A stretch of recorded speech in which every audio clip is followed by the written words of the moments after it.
Good morning, everybody, and welcome back to Capalaba Sport Club for the 2024 Bowls Queensland Mixed 8-a-side State Finals. What a great day of bowls we've got lined up here today. We're down at Capalaba Sports Club. If you're in the region, pop in and say good day to us. And, of course, this wonderful event is brought to you by Capalaba Sports Club and, of course, the Queensland Government. We thank you very much for your generosity being able to showcase this wonderful game of ours. And, of course, Bowls Queensland is always proudly sponsored and supported by Mullins More Than Law, Queensland Government, BCIB Insurance Brokers, Asset Sports, J. Carroll, Club Promotions and the Bioscapes Group. We thank them also, too, for their continued support of our wonderful game here and being able to showcase it this morning.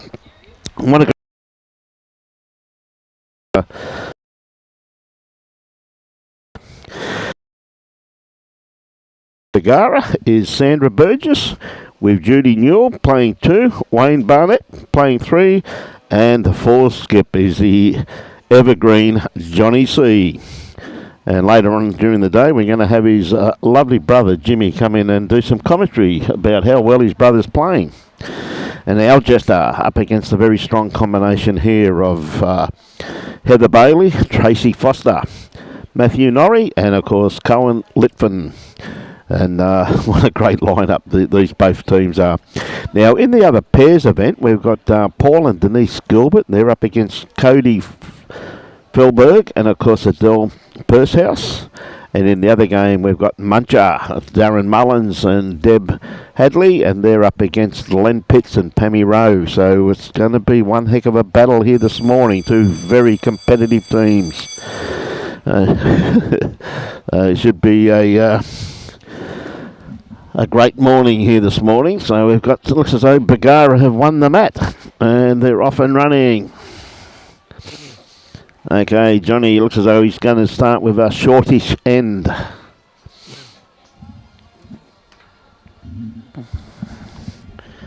Now went a little bit farther than I think that he wanted to, but that's still green running superbly here this morning already. It's running around about 15 seconds, so players absolutely be very happy with this pace green. It's an absolute credit the facilities here to Capalaba Sports Club. Now you see a good looking bowl coming down here from Sandra. Not going to be too far away. Just going to sneak under the line, but what a great start. I say sneak under the line.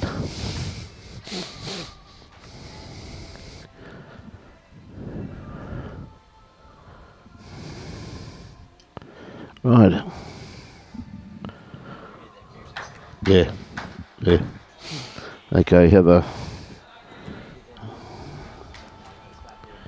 She's got the kitty. Gee whiz, what a start. That's a great start.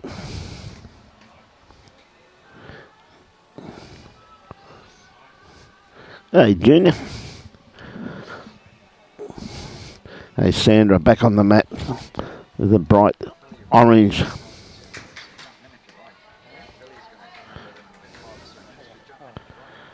Yeah. To have Michael Keegan back on air with us again this morning, so it's always morning, Michael. Morning, Brian. Morning, viewers. What a great start we've got this already. So yeah, the quality of bowls over the all day yesterday was sensational on all the on both greens, wasn't it? Michael? There's been some pretty stiff competition out there, so it's a testament to this competition that there is some quality players that put their hand up to represent their clubs, and that's what we like to see, is people getting involved in their clubs, representing their clubs, and thinking a little bit more about the community at large and not just their own aspirations. Ever so true, my friend. But what a great start we've got there. Look at this for a reply too from Judy Nowell. Just sneaking through, but gave out every opportunity. What a great matchup over there too, mate. When we were saying before, where you got Muncher up against Glenn Pitts, Paul Gilbert up against Cody Felberg.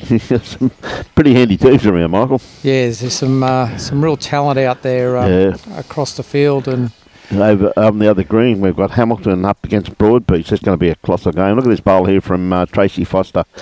Beautifully weighted bowl there from Tracy, and what a great little catchment area that has finished at counts also too.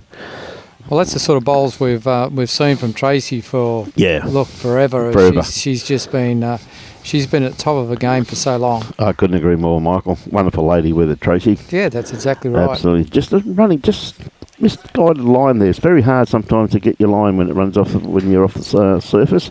G'day, Billo. How are you? Hey, Roy Campbell. You're up bright and early, Roy. And Crystal. G'day, Crystal. Now, Tracy, once again, she's on this fine line here, Michael. She's not going to be too far away once again. Yeah, just probably 1 or 2 rolls short, which isn't puts her within the area for the skip to be able to use. So that's he'd be quite happy to see that. That's for sure. Wayne Barnett on the mat at the moment for the Bargara. Very strong club, Bargara. Magnificent facilities up there in the Bundaberg region. Sometimes a bit tough though when the first or the second bowl of the game and the kiddie gets moved off the line, but gee whiz, he's on a beautiful track here. Yeah, he's played that extremely well. Yeah, well that's eased the pain a little bit, hasn't it, mate? Possibly. Yeah, split all that up and now they've got the option to be able to trail that jack a little. It's nice and open. Yes. G'day, Muddy. How are you, buddy? G'day, John McKenzie and Kelly. Good morning to you. Alan Vidal, about time you got out of bed, Al. Morning, Pauline. Anthony Hughes. Tell you what, look at this bowl here from Mathew, though. He's not far away. Mathew Norrie. Oh, just running through. That's a very good catchment bowl there, too. They've got a couple of bowls back there. The Bargara combination with those 2 purple bowls there. 2 best backward. Now, he wasn't too far away with his first bowl, Wayne, so... Yeah, you would expect him to come down there, sit on that bowl, or trail a jack. That's perfect for him to play to. Little inside edge. Oh, he's got it in for shot. And all of a sudden, Johnny C starts smiling again. Bit of blood starting to run through the veins of his cheeks. It's a bit early for Johnny C to be smiling. No, definitely that wasn't a smile. It was still a grimace from last night. He probably... he was in bed very early last night, he's assured me. He didn't do karaoke? No karaoke last night. The C's do like karaoke. No. Well, I've realised that, and it's a true story here, that when we were up at Mackay there a few years ago, we worked out how to win the $1,000 for the best performed karaoke singer. Is that when South Suburban were up there, when the crowd piled in for karaoke, we waited to let them do a few songs, and we put Jimmy C up there. Everybody left. There you go. So the next person up won the prize. Mate, at least your $1,000 you never want to win, mate. I'm telling you. I've always got a strategy, so that worked out. Hey, great on you, mate. Great to have you on board there, Michael. But yeah, I haven't got any glasses with me, so I'm going to hand it over to Billy to... he's going to go get his. He's going to find his glasses. He's going to find his glasses too. It's a good call there, mate.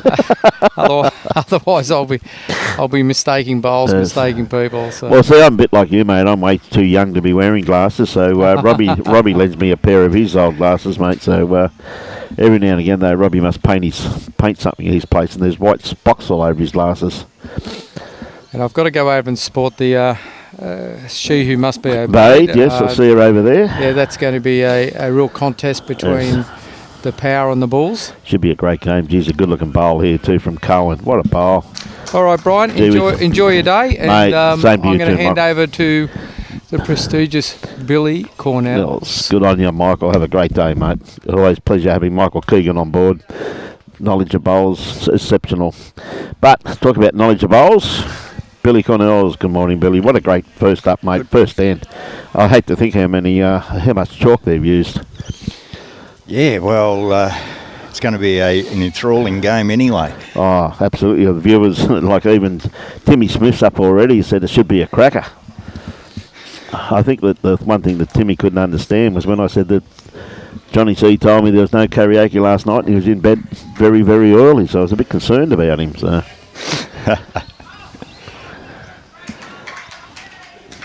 Morning, Kelly. G'day, Frankie Cribb and Frankie O'Bar. How are you, Frank? Well, now, Michael. Right, Cohen, can he add to it? I think he may be just a little bit underdone with this one.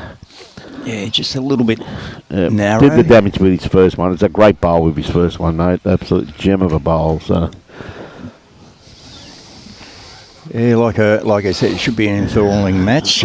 These two teams are playing. The winner will go through to the gold medal match. That's this afternoon, yes. So I don't think there'll be anything given on both sides. Yes. Hello. Cohen's just checking the grass. It's his greenkeeping instincts coming out there, mate. Yeah, any moisture in the surface. Waiting for the key to come out, mate. He'll push it down very shortly, I reckon, mate. Having a good talk to Cohen. He's I've got a lot of time for Cohen. Great young bloke, and telling me that he's enjoying his game more and more now, which is great to see. Which is good to see. Yeah. You know, Cohen's up in that the squads there for Australia, so well deserved too, Billy. He's in fine form. He's really, I think since he's become a father and that, I think he's just in a whole new bracket now. I think when he first had Bubs the first time, he was losing a little bit of sleep and that, and now he's back into the routine. He just seems to be enjoying the bowl so much, and great to see Johnny C there drinking water too, just quietly too, so just rehydrating himself.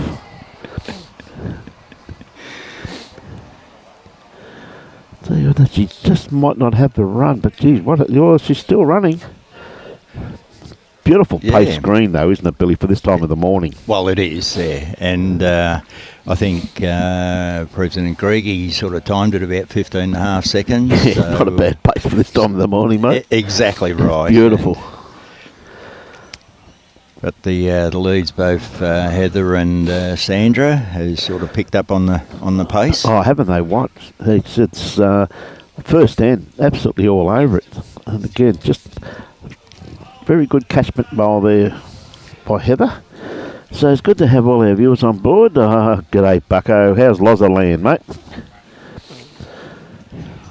And that's the thing, is she's gone a little bit through, but it's a neutral bowl in my opinion, where it can be very useful later in the end. Well, true. She's going to get onto her own here, or yes? She has. She's turned it over a bit closer to the jack. A bad bowl at all there. Tracy's coming down on her forehand. Cohen's called her. Gee whiz, she couldn't play two better bowls she played on the first end.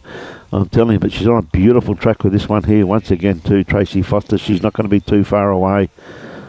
Another beautiful bowl there from Tracy. Yeah, she's got the shot back by the look of that. Oh, yeah. Mate, if I started the game like this, you know it's all downhill. Absolutely. But these players probably expect to keep it up and everything, you know. Well, that's right, yeah. Exactly. If they can keep this up, it'll be... one heck of a battle. My word. And there won't be many shots scored in the game either. That's true. Judy's on a beautiful line here. If she's got the run, just going to be blowing a little bit of smoke. Gee whiz, that's a beautiful line she had. Looking at about another 3.5 foot of weight. Now, Tracy. Again, she's on that beautiful track out there. Drawing well on this hand, isn't it? Yeah, it's a little bit wider than her first one, but she's probably trying to get just behind if she can. But taking that little bit extra grass is probably just hasn't added that extra weight. Yeah. Wasn't bad weight she had on that bowl, though. We got... Judy's come down. This is... very interesting. Yeah, will it hold or just duck underneath? Just duck under. She had good weight for that though, didn't she? Oh yeah, it did. Get the split or even turn Tracy's bowl to jack high or just pass would be ideal. But I think we've noticed too though, Billy, like yesterday and again this morning, that meter on through the head, very hard shot to play on carpet though, isn't it? Yeah, very hard. Yesterday afternoon, talking about that on carpet's more of a draw shot or a sort of a very solid weighted shot. Those in between shots are very difficult to play. A great bowl there from Mathew there too, though. Yeah, and it doesn't matter what undercover surface or artificial surface. They're all very difficult to play. Yeah, and that's true, that Billy. Hey, Jamie Dickerson.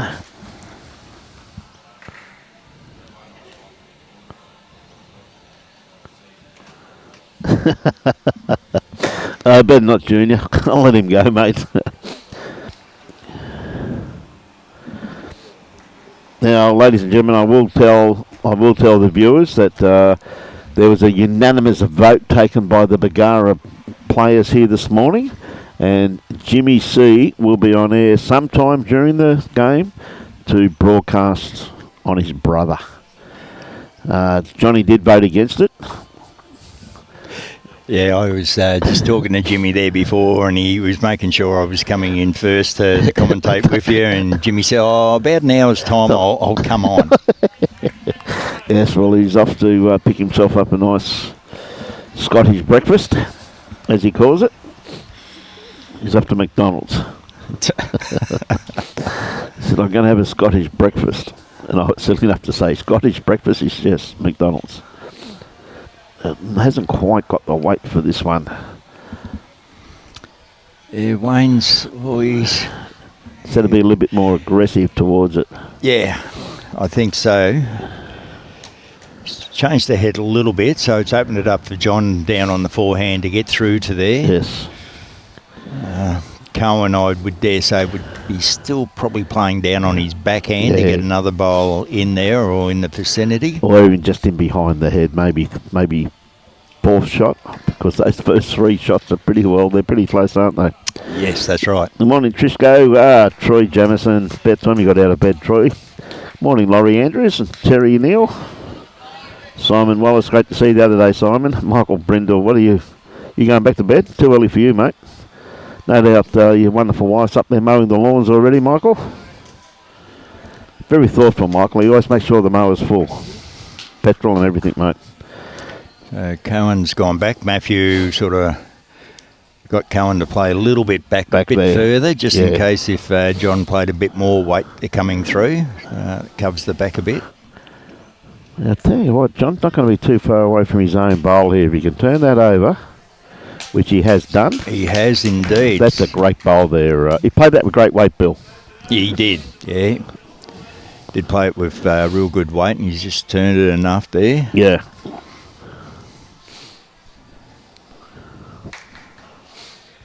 Now Cohen just playing down onto this red bowl if he can.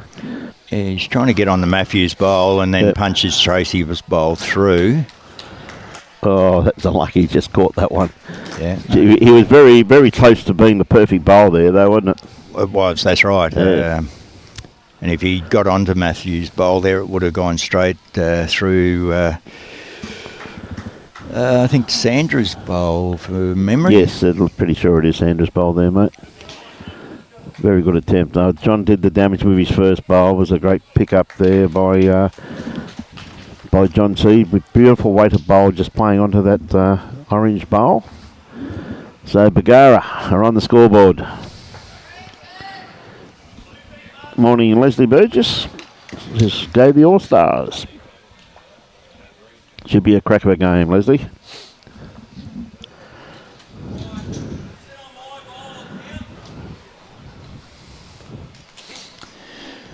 We'll be playing about a 3/4 length this time.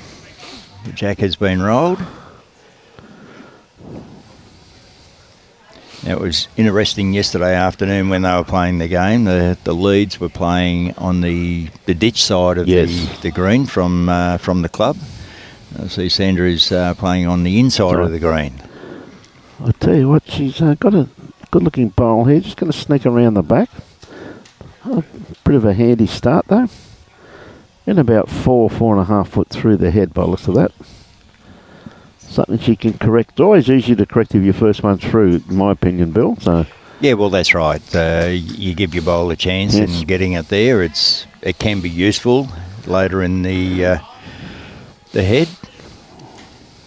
When you're dropping it short, it sort of makes it a bit difficult to play anything to convert the head. Well, mate, like that, then you're in everyone's eye, mate, aren't you? Yeah. Having skipped for a few years, Bill, I understand exactly that, mate. Exactly. Those short bowls, they do catch your eye. They certainly do. So anyway, she's taken a bit off this, though, here, by the looks of it. It's very well pointed. Good morning, Josh. He's up and about watching from Musgrave. Joshy. Time you got out of bed. So Sandra's corrected a little bit. So can Heather correct and get something close? She's on a reasonable line, Yeah, whether she she's is. got the weight to get up there. Cohen's looking at it, so he's happy. He's happy Little with it. clap, yep. Peter Hobday, great seeing you yesterday, Pete. Really was great seeing you, mate.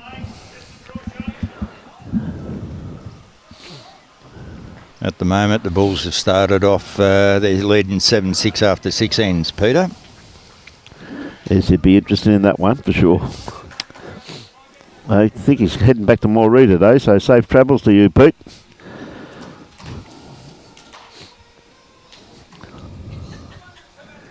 It's good to see the girls enjoying themselves, though, aren't they? You know, they've got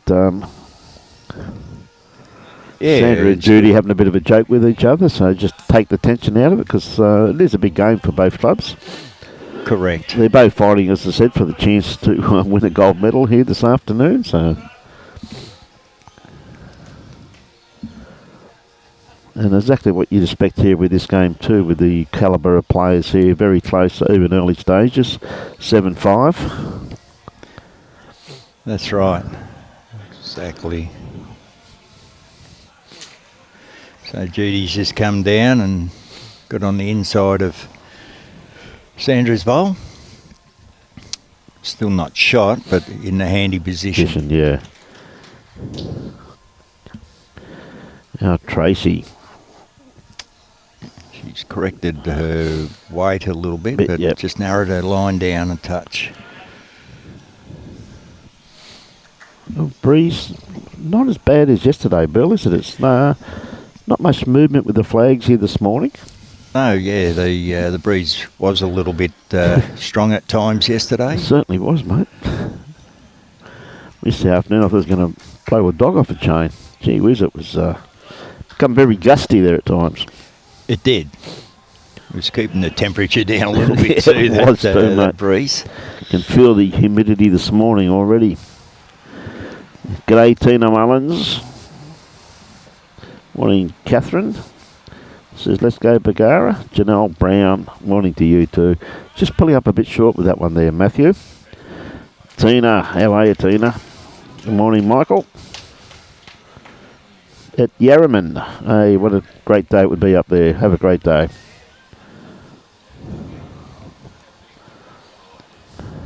Now Wayne's coming down here. Not too far away. Just going to get the back of the bowl. Oh, not quite. Pretty good effort. He's finished close on Jack High, I would say. Yep.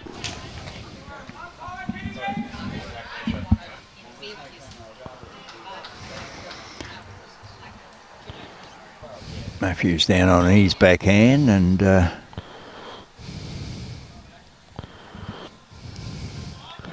another good bowl in there though, Bill. The only thing is with that bowl there, if you've got the inside edge, you could probably get Kitty, couldn't you? yeah, well, that's right. I would imagine John will be playing down on his backhand just inside Mathew's last bowl there. Yeah. I would imagine. Probably holding a couple there.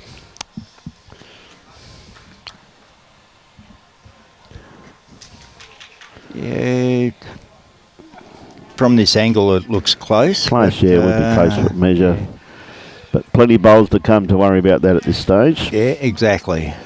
And you thought you'd be going for Bargara, Colin Mullins. Good morning, John Hammond Jr. How are you, Johnny? Okay. No, Johnny's coming down on the forehand. He likes it a bit better coming in off Wayne's bowls. He's on a good line. Just whether he's got the weight to get up. Yeah, I think he's blowing a bit of smoke there, mate. Going to make it a bit harder to get in on that hand now too.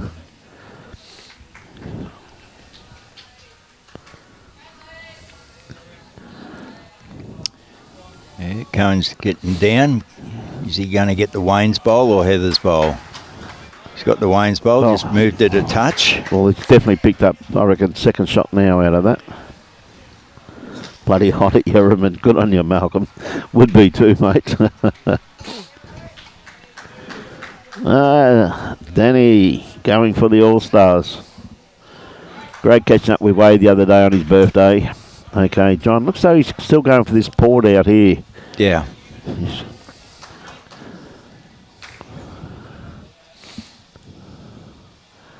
Sometimes you've got to just look at the head there and think, oh yeah, this isn't a grass green. And sometimes you've got to take that chance where you've got to play with the opposition and into their bowls, because you can create a little bit of luck if you've got the right weight. Well, that's true, though. That's a very true statement, that, Billy, is that sometimes you take your fire in, particularly when you're down with those shots anyway. Yeah. You know, like, I mean, you're not going to do any more damage. You're a little bit wide, you knock it in, well, it's still 2 shots anyway. But if you're inside it, you had a chance of picking up Kitty there. Very hard. Had to play the perfect bowl on the forehand there, really, Billy, didn't he? Yeah, well, that's right. They only picked up 1 out of that, ALGESTER. Well, just didn't rock it far enough, mate, eh? Yeah. But it gave Cohen the opportunity, just had a free hand to get down there, and he just missed landing on, on that Wayne's bowl too. So he had good weight. I know it's very early on in the game there, checking both sides of the green, how it's all going, but you've just got to sometimes take that chance. And talking to him this morning there, Billy, and he was telling me that he didn't finish down in Melbourne till around about 11 o'clock Friday night, talking Queensland time, of course, you know, mate. Yes. And he landed in Brisbane at 7 a.m. yesterday morning, came straight here. I said, what happened when you went home last night, Cohen? He said, I went straight to bed. Beth reckons she checked on him a few times driving home because he was in the back seat, just seeing if he's still awake. We got hello Mary from Fife in Scotland watching. G'day, Mary. It's 10:50 p.m. Saturday night over there. Yes. One of our regulars, Mary. Absolutely loves her bowls, mate. So Heather's played her first bowl. Good weight. Is she going to drop inside this one here? I think she is. Inside edge. Oh, just a little bit. Little touch. So, yeah, completely different contrast from yesterday's game there, where the leads are playing on the ditch side. The 2 leads today are playing on the inside of the green. So, yes. In their trial ends, they must have worked out they felt that was the better sides. Well, that's what trial ends are all about, aren't they? Just seeing what you're comfortable with. Yeah, exactly. You work on which side of the green that you believe that you can get bowls in the head as a lead. Lead, yes. And that's all your job is, to just get bowls in the area. Yeah. You never see scorecards there the head's been finalised after the leads have finished their bowls. Mate, no. 100% correct. But if you've got to apply pressure, people don't understand how important a lead is in a game of fours, though. To apply that pressure to the opposing team where they may have to waste a bowl in the second spot. Yeah, and if you can get your opposition to start running at the head early, yes, that gives you opportunity of picking up those numbers. Those numbers you need, mate. A metre away even. It's so important, I think, a good lead in fours, mate. I think it's 9 times out of 10, you got a handy lead, 9 times out of 10 you win the game. Just applying that pressure. Even in pairs, Denise Gilbert yesterday, absolutely outstanding display.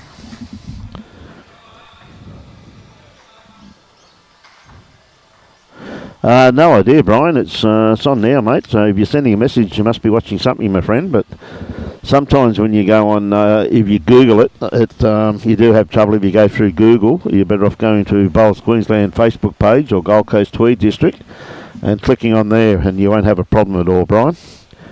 Now, Tracy's just trying to correct from her first one. She had a beautiful line. She's played this very well. Look at Cohen just directing it in there. So go in there. Yeah, he's just waving it in. He likes it. Yeah, just a little. Oh, just a little, and the knee bend at the same time. Yes. Anyway, mate. Always good to see, Tank. Yeah, Judy's just a little bit heavy coming around the back. She wouldn't be too happy with that one. Yeah. Mathew definitely got that Northern Hemisphere delivery, hasn't he, where they... Yes, exactly. Exactly. Looks as though they're in a running race. Where's he going? Yes. Look at the results that he does get, though, Billy. Yes. Wonderful bowl there. He's played a good shot there. Yeah. Great bowl. And that's the thing, they have all different techniques up in the Northern Hemisphere, but it's that when the hand comes through to the delivery point, it's all the same. And it's very technically correct. I call it very Paul Fosterish. Paul Foster has that delivery, doesn't he, where he looks like he's about to take off the mat. Yes. Nice reply there too, just quietly from Wayne. Not far away at all. Just not going to fall. Mathew. You're just a little bit wide with this one. His bowl's starting to work into the head now, though. Yes, it's coming right back, trying to get the Wayne's bowl. He did get it, but he's pushed it in behind his own bowl, so... Definitely taken that measure out. And what can Wayne do with this one? His first one was pretty handy. Well, his line's all right, just looking at it coming down on the monitor. Has he got the kitty? He's going to have the jack, yes. What a He's bowl. taken it all the way back to Sandra's bowl. Yes, good bowl there from Wayne. Got it right in the belly. And where Matthew's put Wayne's bowl or pushed it into, it's quite possible there that they may be holding 3 now. Definitely does look that way, mate, doesn't it? Pretty handy bowl there, in actual fact. Yeah, no, it definitely looks like 3 with that side view from Robbie.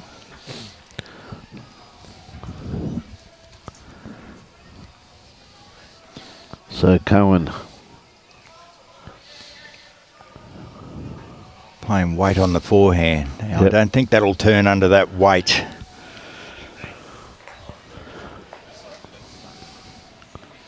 Just a bit high. And that's those weighted shots that we were talking about. Very difficult to play. Well, it is there too, because that's you'd classify that probably as the tighter hand of the two. This hand here just seems to turn late, doesn't it, Bill?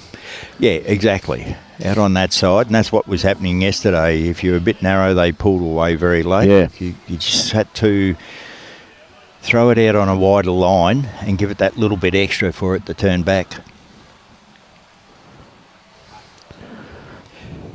Yeah, he's not happy with this one. He's back on that one early. Now, James has asked the question, how can you please explain how the teams work? Well, it's 8 aside, so 4 ladies, 4 men in the side, James. There's 2 mixed pairs teams and 1 mixed fours team, and it goes over the overall score. So all the shots have added up together, just like a normal pennant game, and the team with the most shots after the 3 rinks have been completed, the overall team score wins the game. So hopefully that explains how it works. And they play 21 ends.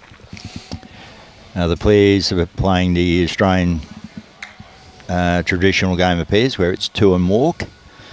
And the fours are straight 2 bowls, 21 ends each. Tracy's just moved into a new home, so she's done a few boxes this morning, but the bowls have started, so you finished for the day, Trace. It'll be hot work moving boxes around too. Good on you, Tracy. Sit back and enjoy, my dear. Got a great day lined up here with the conclusion of it this afternoon with the, of course, with the gold medal match. It should be, no matter who makes it, it's going to be some cracking games. Yes, will be for sure. Also, James, you'd see a little box under the overall score there with the time counting down. Yes. Sectional play is 3 hours and 45 minutes. The finals, there'll be a no time limit for the finals. What a great starter there from Sandra Burgess. Like that's gem of a bowl there, first up. So Heather Bailey now on the mat trying to beat that. See Mathew wiping the sweat off his forehead, mate. Probably not quite used to the humidity, I'm guessing. That's not a bad bowl there by Heather. Yeah, if you're down, you always need something in behind the head to give your teammates something to play to. Exactly. Good morning, Troy. Big fella, how you going? G'day, Troy. Catch up with you next week, Troy. And congratulations on your appointment. Sandra's got another good bowl. She's played this well, Billy. Yeah, just a touch tight. Yep. But, no, pretty handy there. course, for all our viewers, Robbie goes straight from here up to the Pine Rivers this afternoon. Start setting up for the BPL starting next week. BPL starts tomorrow, 12 o'clock on air. Then on Friday, of course, we travel up to Mackay. Yep, for the Bowls Queensland State Mixed Pairs finals. Someone said to me, "You must be enjoying some days off, Brian." I said, "Yes, when?" But it's always great showcasing this game of ours. That's a pleasure, James. I know it's very early on, but give you a little bit of a score update. We can see the scoreboards from where we are doing the commentary. We've got the Bulls and Power. Broadbeach are 15 and the Power are 7 on 11 ends. And Colourmala playing Edge Hill. So they've played 9 ends and Colourmala in front 9-7. It's close all over, isn't it? This game here, 10 all. 10 all You here. look at the 3 games, Bill, and you just look at the quality of play and just have a look at the scores. Yes. G'day, Phil. How are you this morning?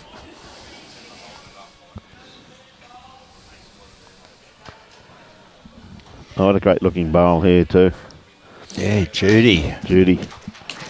Gee whiz. Very nice shot. They're showing off, these girls, aren't they? Yeah. Hey? They're really putting the pressure back on the Algester team. They're gone, never seen Johnny C look so happy, mate. Hey? Look at this bowl here from Tracy, though. Has she got the run? She's not far away from this. Oh, what a great attempt from Tracy. Yeah, beautiful weighted bowl. Yes, very nice.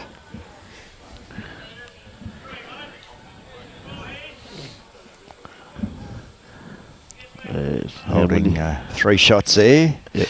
John's indicated. Getting Wayne to play down on his forehand just to try and get him behind where his foot is. He's just moved it. Good morning, Michelle. How are you this morning? Margaret, no idea what's wrong with that because the reception here is absolutely perfect. Good morning, Bretho. I thought you were working this morning.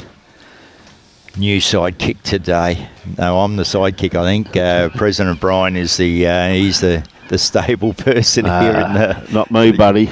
No, me, Michael. How are you, champion? Jesse Turnbull's awake. Probably counting all his winnings from Melbourne, no doubt. Yeah, g'day, Jesse. Hope you had a good time down there. Oh, you just missed that, Mathew. And also part of the winning team that won the state pennant last week with Pine Rivers. Yeah, no, he played pretty well. Yeah, Jesse led up well. Yes. Jesse, just a quick question, mate. Have you been to a barber to fix up that mullet of yours or what, mate? Great young bloke, Jess.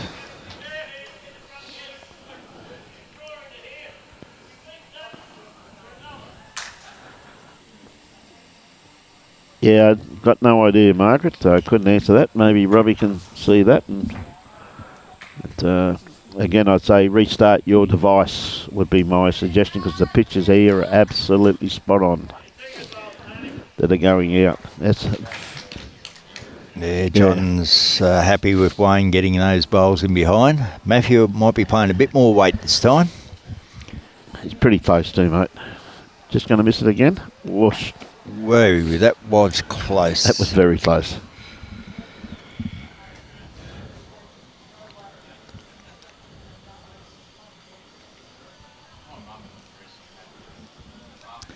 Bretho's going to be coming down and watching the finals. Good on you, mate. Look forward to seeing you, buddy.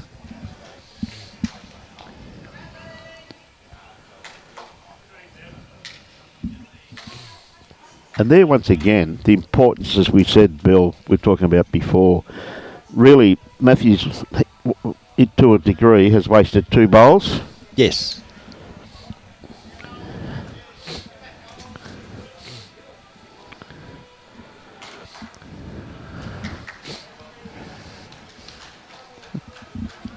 But the way that head's set up, it's very difficult to get shot.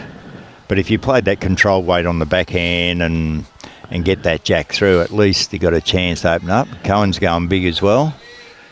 He's got a result this time. Oh, Cohen, what a bowl. I don't think you'd classify that as controlled weight, though, Bill. No. No.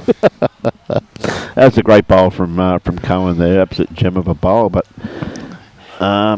he might be still coupled down. But he's got a bit of more room to have a chance with his last bowl to either draw the shot or cut it back. Looks at it there, Bill. He's got around 5 or 6 foot, really, hasn't he, to draw there now, but he probably would be a few down just looking at that head. Oh no, there's there's Tracy's bowl over there, so probably just the 2, I reckon, mate. Yeah, big chance of 2, but possibly 3. Yeah, maybe. John should draw another one here, but Cohen's still got another bowl. Yeah.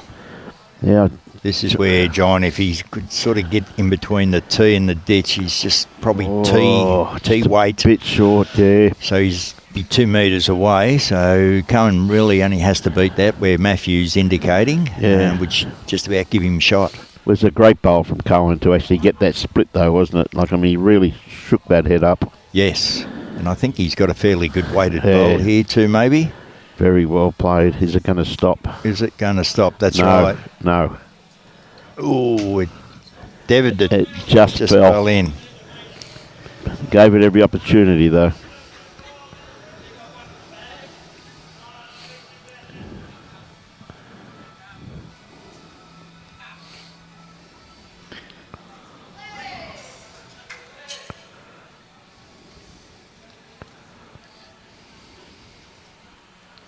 Just looking to see how many. They've taken 2, 3 out. Three out so far.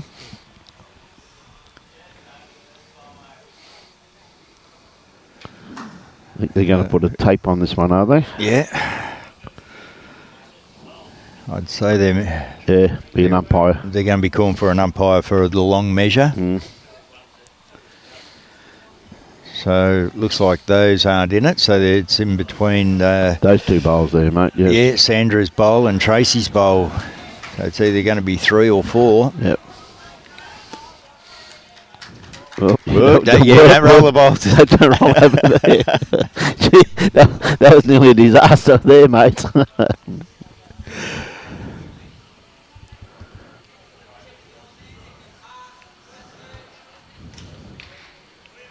A bit of support for Edge Hill as well from Margaret up there watching. G'day, Margaret. Yeah, had a great chinwag to the Edge Hill men and ladies last night. It's great catching up with them. So, great club. Been up there a few times. You been up there, Billy, up to Edge Hill? Yes, I've been up there when I was previously in Bowls, Queensland about 10 years ago. Yes. Went to Edge Hill. Did a bit of a coaching lesson up there. Session, I should say. Yeah, absolutely. Yeah, that orange bowl's in. So that's 4 shots. So it's a handy pickup there. Yes. In actual fact, even with that hit, though, you look at they're only 1 worse off too. Yeah, well, that's right. Yeah. You know, only 1 worse off. So gave Cohen the opportunity there, and he only just fell into the ditch. So a handy pickup there to the BARGARA combination. This actually puts them up on in front on the overall scoreboard, 16 to 12 now. Yeah, and I had a great chinwag to them last night, catching up with all of them, with Russell and the girls, and of course Tony.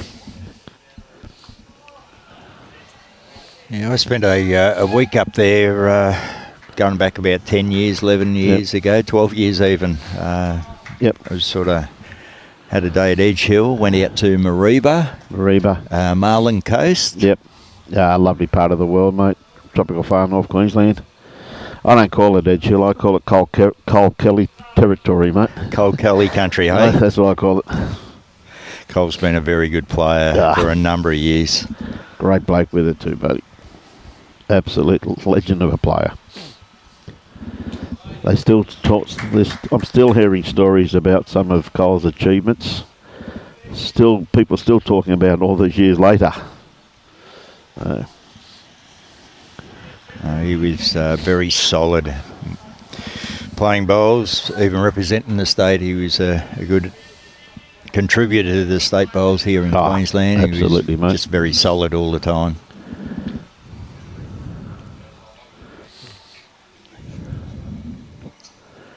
I tell you, it's not going to be far away with this one, Sandra Burgess, once again. Yeah, it's on a beautiful track. They've really got their grass line down pat now, haven't they? Yes, and look at that, a very good, nice bowl there.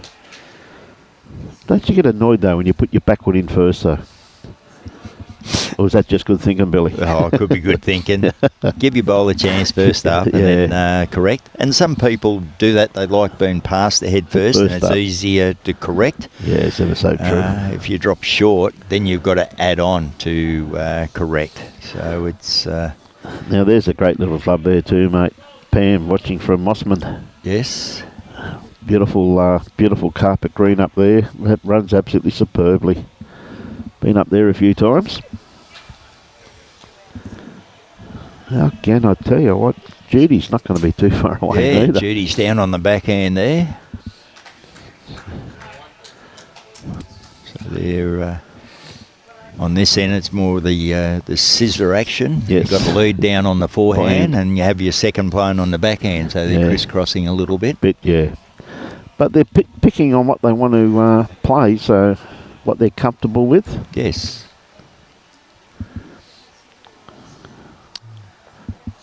Oh, beautiful weighted bowl there from Tracy. She did the right thing there. Just she needed a bit of grass on that hand, but didn't seem to turn. Maybe a little bit too much weight on it. But this girl here, she's got it down pat at the moment. Yes. And if they keep up front doing those things, it will be putting a lot of pressure on Cohen's team. Yep. And I dare say if ALGESTER do win the end back, we'll see a change of length or tactics. For sure.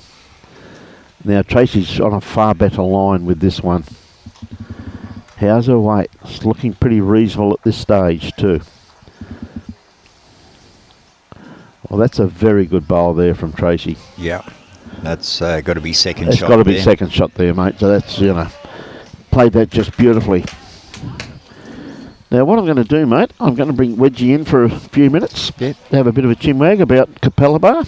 Yep, sure. And have a bit of a talk to us about this wonderful facility and how it all come about and their plans for the very near future. Yeah, so I'll ask him quite a few questions and see if he can answer them. And I'm going to go get a cup of coffee.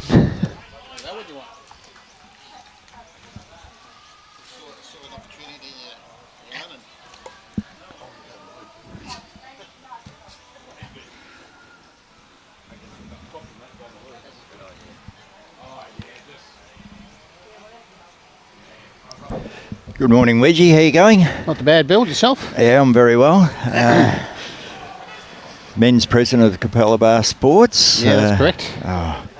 So how's everything going here at the club? Yeah, it's flying at the moment. We've got lots of players who are improving their own game because of what we're doing as a club in the top level sort of thing. It's just moving all the way down to all the players in the lower level divisions. But and the boys have been performing very well and lots of wins over the last few months. Oh, that's good. Yeah, well, a couple of off note, obviously, with Cohen and Jacob Nelson. Yep. They've had some big results over the last couple of weeks. Yeah, definitely. And wearing the club shirt and coming from here obviously would be something to put the name forward, but obviously as a club you'd be very proud of them as well. Yeah, very proud.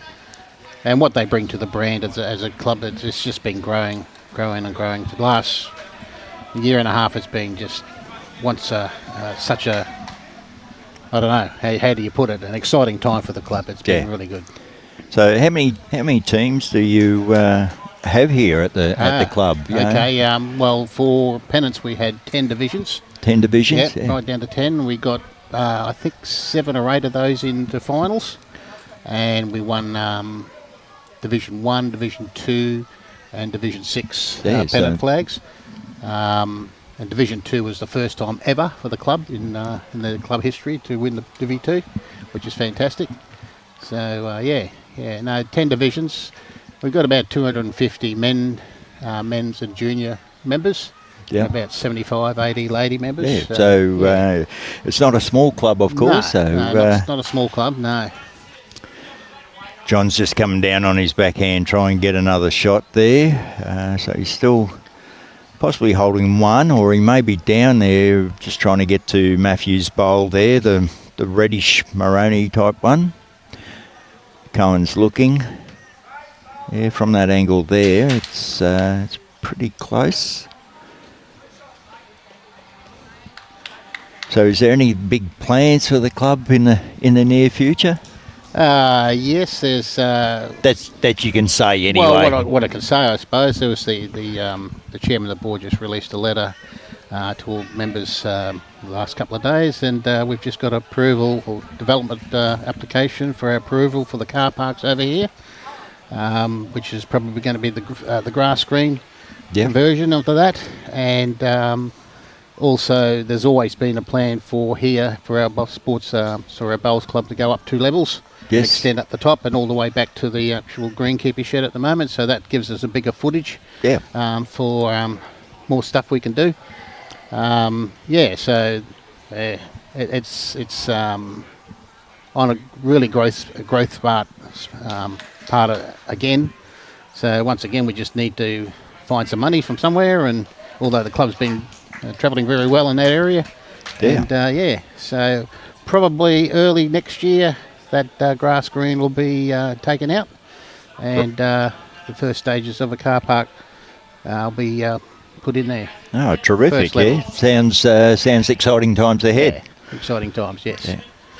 Well, Cohen's just played down the backhand. He got through the split and got a little bit of a lucky result, but he had good weight in there. And you create your own luck at times there, and he's now made 2 shots there. Okay, so. and it's over the total scoreboard, 19-13. It's BARGARA's having a good fight there with these guys, the All Stars. So they're taking it right up to them. Yeah. And obviously they're playing for the section, so the winner will go through to the gold medal match, and the loser of this match will actually play for bronze. Bronze medal, right. And who's the section? Well, the other section over in the other game there, we've got Broadbeach Bulls playing Power. They've both got 2 wins, so they're playing for the section at the moment. Okay, and for the chance for them to win the gold medal. Yeah, gold medal match. So 20 to Bulls and 12 to Power at the moment. Yep, yeah, so tight game over there. Yep.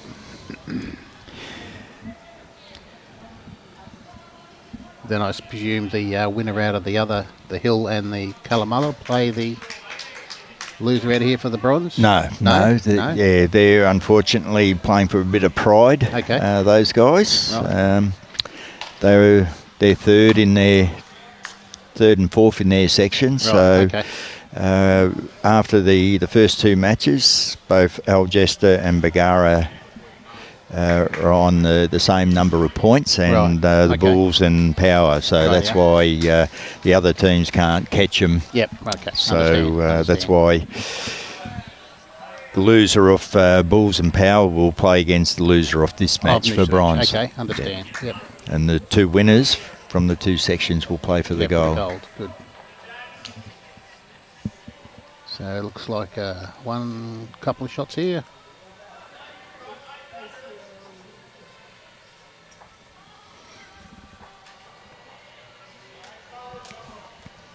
I got quite a few from up north watching as well. Vicky from Yungaburra watching.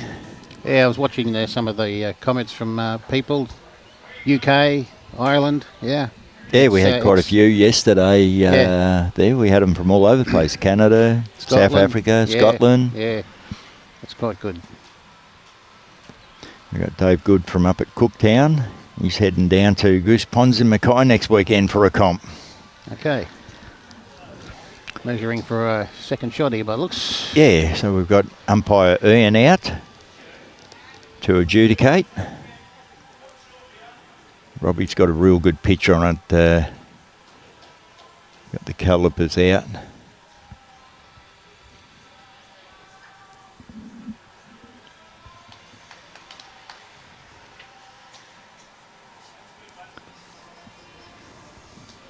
How you been going with your new position at Bowls Queensland? You enjoying it? Yes, I am, Greg. It's very challenging. We've had a lot of events on and off late. When I first come in there, we had a test series against Victoria, which we won both the men and the ladies 3-0, which was great. Yep. And then straight after that, went down to Geelong with the School Sports Australia, where we took an under-18 teams, boys and girls down. Yep. Come back from that. Then we had the national sides, Bowls Australia event, through the under-18s, the paras, the senior sides and the open side.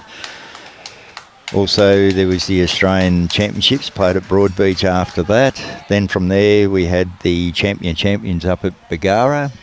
Then last weekend, we had the state pennant. This weekend, we're here at this great complex, the Capalaba Sports. Yeah. Next weekend, BPL for Bowls Australia is at Pine Rivers. Yeah, that's right. And then the following weekend, Robbie leaves there and then heads up to Mackay for the mixed eight pairs finals. Okay. So when are you going to have a holiday? Robbie's not getting a holiday at the moment. He's running. Yeah. Oh, well, that's good what you guys do with the streaming and what Bowls Queensland and people who are now on the committees and everything like that and positions. It's been good. And we've got overseas people looking. We've got Norma Phillips watching from Toronto in Canada. Oh, hi. And Toronto. And Jarrah Bunting. It's 11:20 p.m. here in Ireland, enjoying the bowls. Okay. So we've got an international flavour watching again today. Yeah, well, we Andrew Evans from Ireland came over here and wanted to come into Australia, and he decided to join our club a year and a half ago. So he's been doing well as well from Ireland. Yeah, well, he was with the boys that won the Australian the triples, I think. Yes. Yeah, Andrew. Yeah.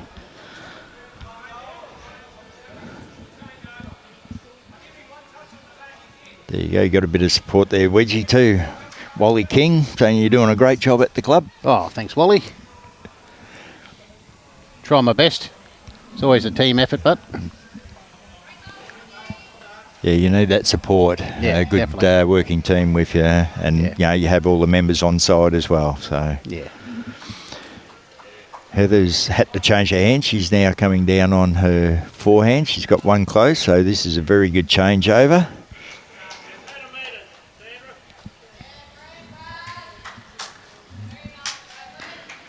So Cohen will be pretty happy with that. Also, Sandra is changing too, playing her forehand.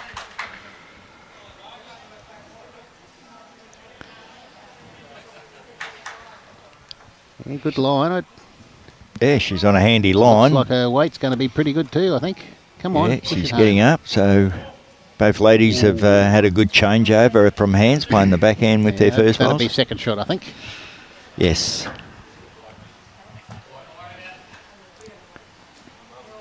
Cohen's getting Tracy to play down on her backhand as a left-hander, so that'll be a backhand going away from the club.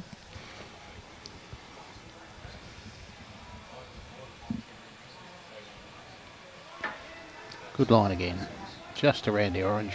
Sitting at the back, I think. Yeah, another catcher.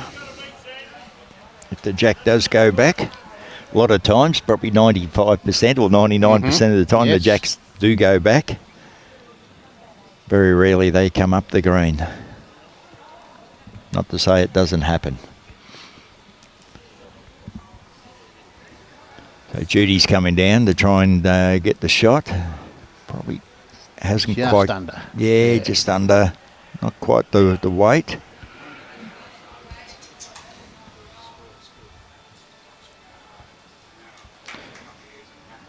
I think Cohen would really love Tracy to be coming underneath Sandra's bowl there and a little trail of the jack back to Heather's second bowl.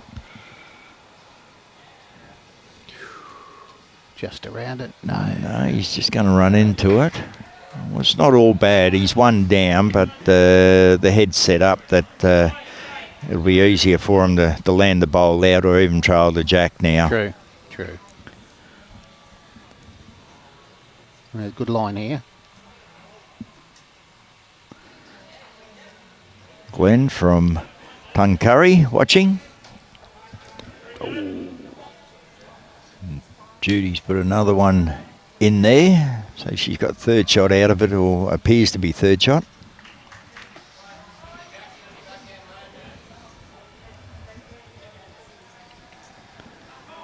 I thought this would be the case. Mathew down on his back end, trying to either trail the jack through Close. or the bowl. He's got it. He's got it.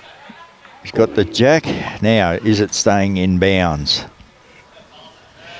No, dead end. Dead end, so it was a good shot. End. Yeah, good shot. What do you prefer, dead ends or respots? Well, the game evolves all the time, and obviously dead ends in time limit games. Yeah, true. You could, if the heads are really tight and you're having a lot of dead ends, you won't get all the games through. But yeah, that's correct. Respot, but you know, this is a state championship, and you have the conditions of play. And I know that by respots, you can sort of get games all finishing around the same time. Mm-hmm. So look, it's evolved. Once upon a time, it was always dead ends, and you had to replay. Yep. Now, as the game's evolved, they've brought in these respots, and it's a different tactical games with a respot. Game. Yes, that's correct. Yeah.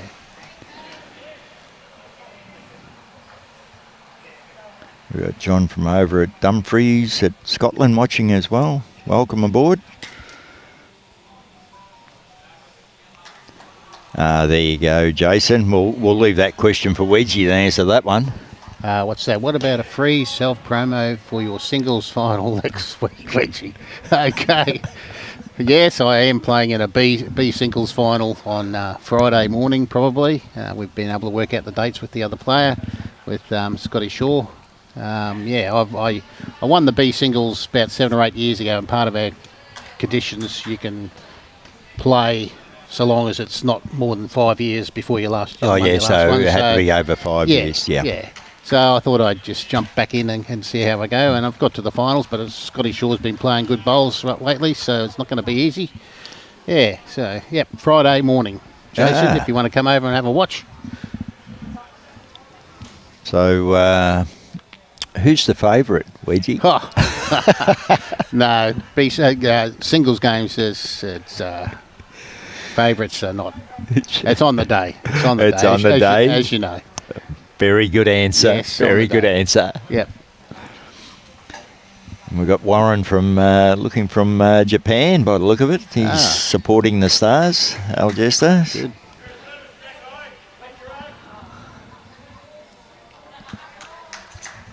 So the top scoreboard is 19 all at the moment. So on our electronic scoreboard, sorry, Robbie, if you haven't updated yet, but they're currently on our electronic scoreboards, 19 all.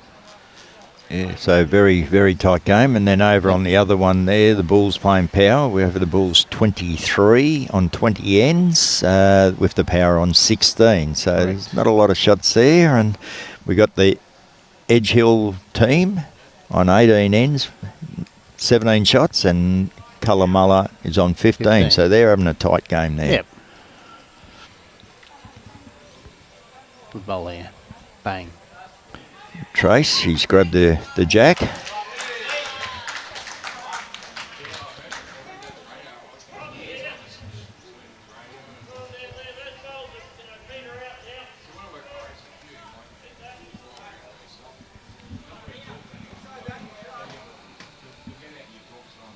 Sharon Smith from BARGARA passing on good luck and to all her mates.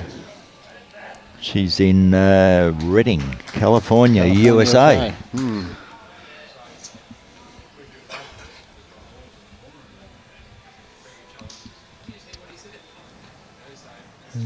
Tracy's swapped over hands, playing her forehand now to try and get another close one, put a bit more pressure back on the BARGARA gang. Yeah, just need to adjust the weight a little bit on that one. Yeah. The line was all right, so she wasn't happy, a little bit short.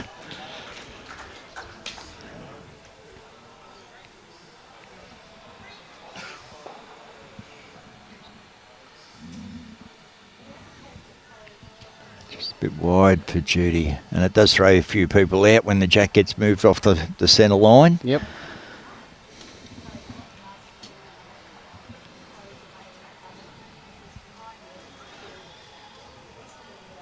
Matthew's down on his backhand now. Can he put another one in for Cohen's good team? Line here.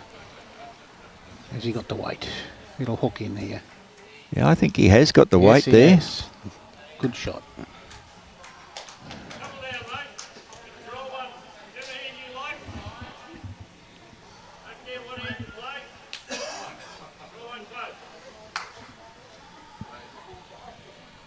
Yeah, with those camera angles, hard to say, but by what I see on the screen here, looks like the Maroon's got shot. Yeah, well, Tracy's bowl's second shot, so that'd be 2 to the ALGESTER team at least.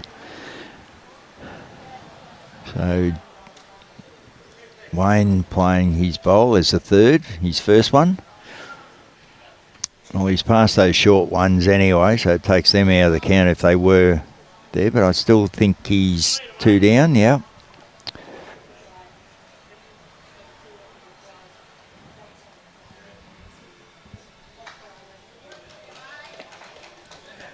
So Cohen be wanting Mathew to double up the dose there and get another one in there. Good line again.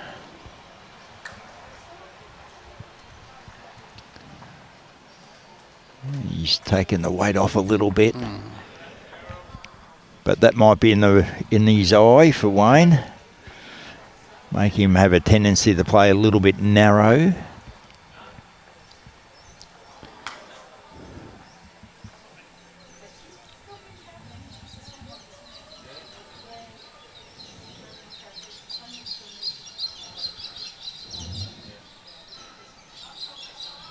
Just around that one, he's going to be... Oh, no, he's ducking. He's ducking. I thought that was going to come around there. Yeah, it started to turn a little bit late on him there. So Cohen's got to negate the 2 white bowls now, which is his opposition. It's what he's going to feel that he can best do on that.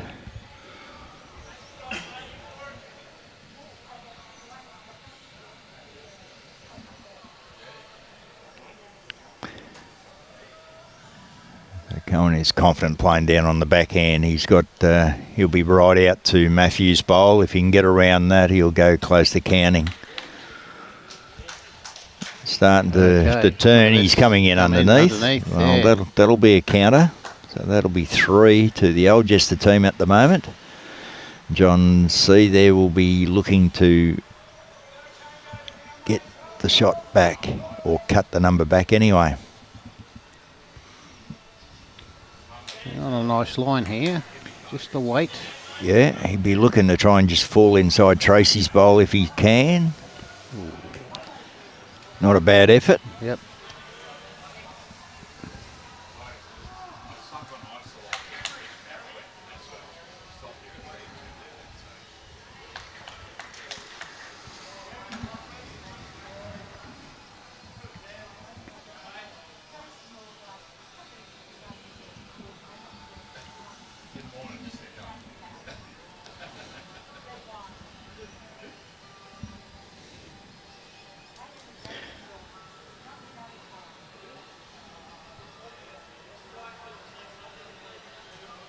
Okay, Cohen's come to the other side.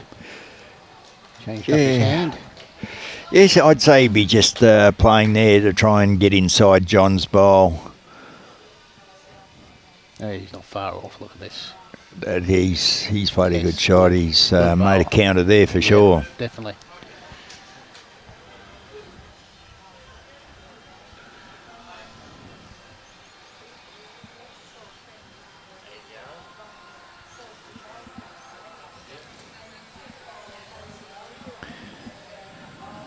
Walking around, they're a little bit indecisive what they're going to do. John wants to make sure he's very clear in his mind what shots he's going to be playing.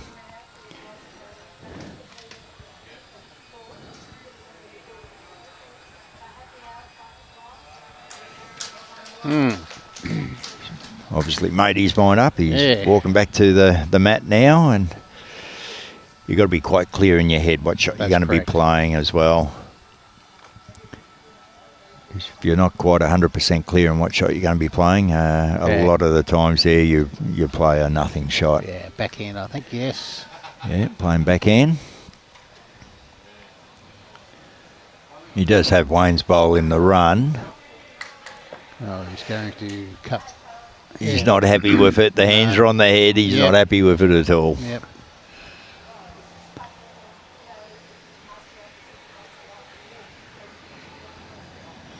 There's one out.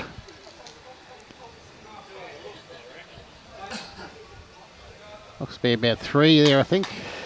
Quite possibly. Yep. There's 2.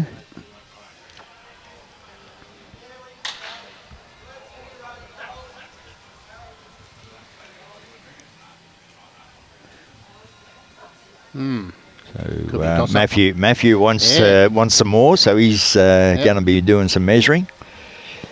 I don't think Wayne was going to give Mathew any more, so he said, "Well, here's the measure."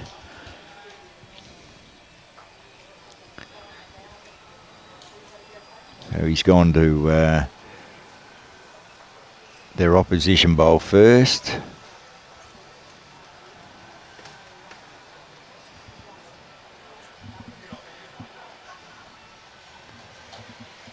Oh, this one's going to be close. Yeah, that would be 3, I think.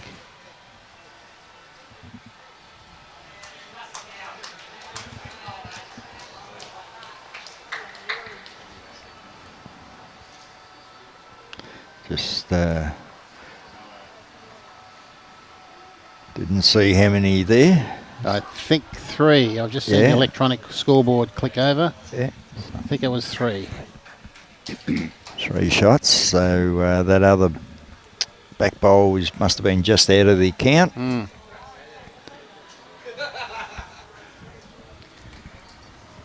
So that's even the score up a bit there. John's leading 8-7. So fairly long end. Yeah, fairly long end, which is a little bit different to what they have been playing.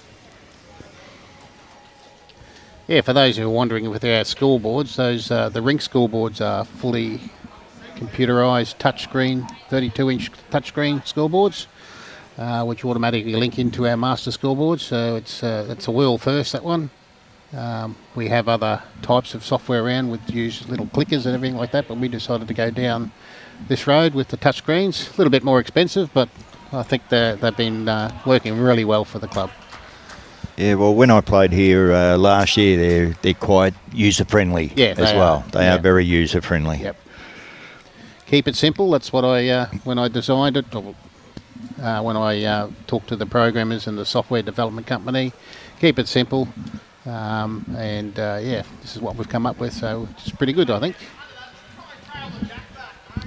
Yeah, no, it's very good. You can see the scoreboards from everywhere around the club. You can see both scoreboards. You know, you could be over by, say, rink number 1 on the first green, and you can still see the scoreboard on the second green.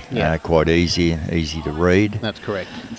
And the good thing about the computer rink scoreboards is we've got 3 or 4 different options on there, like you're seeing the totalised score option here now at the moment, and you've got a single option where you see the actual individual rinks on the scoreboard, but we've also got the jack attack option where you can have sets play, and that can be shown on the big scoreboard as well. And the touchscreen rink scoreboards can be set up for sets play and everything like that too, so it's very flexible. And if we want to do anything else down the track, like order a drink from the actual touchscreen, we could do that if we wanted to. We could do. No, that's really good. And I'm guessing that the scoreboards went in when the complex was getting built. So it's nearly 2 and a bit years now it's been in place. So it's haven't missed a beat. Yeah.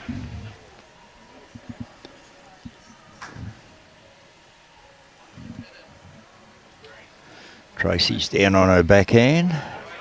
Good line here. Looking to get another counter. Heather's got shot, so she'll be looking to add another one. This is going to be pretty close. Yeah. Yep, nice bowl. Yeah. Very good.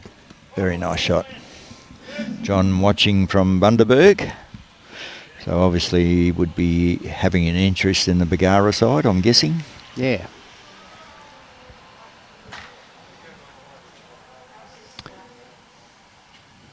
Well, ALGESTER's just broken the deadlock. They're 3 shots in front now on the overall scoreboard. He's got a touch, but didn't quite stay with it. That made two. Purples are the same team? No, different teams. Different teams. Yeah, one's Heather. Haven't been concentrating, so. Yeah, one's Heather for ALGESTER, and Judy's playing second for the BARGARA team. Yep.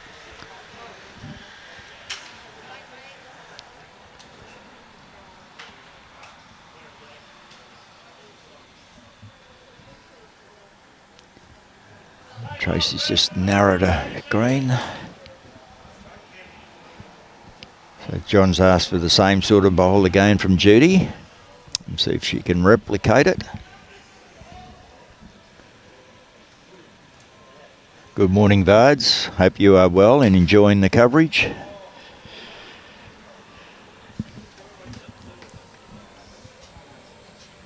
Just on the other games, we got the Bulls 23 to the Power 22 at the moment, and we've got the Edge Hill 25 over Capalaba 17 at the moment. So the progressive scores over there.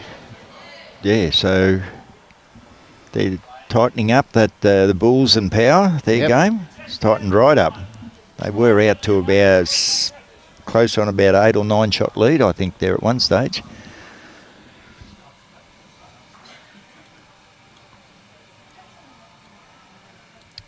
Yeah, welcome Robert King from Tauranga, New Zealand.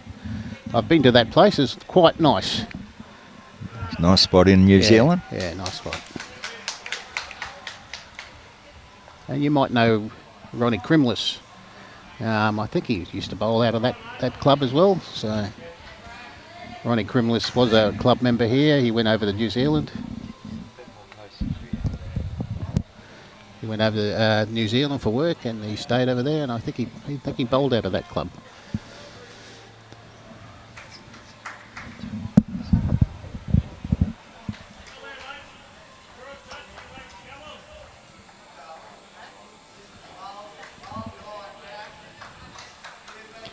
Okay, let's see what we got here. Coming forehand.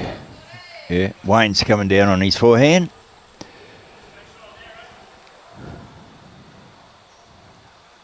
Not a bad line. Looks pretty good here. If he grabs the jack there, no, he's not going to grab the jack, but he's going to draw the absolute shot. Beautiful, beautiful bowl.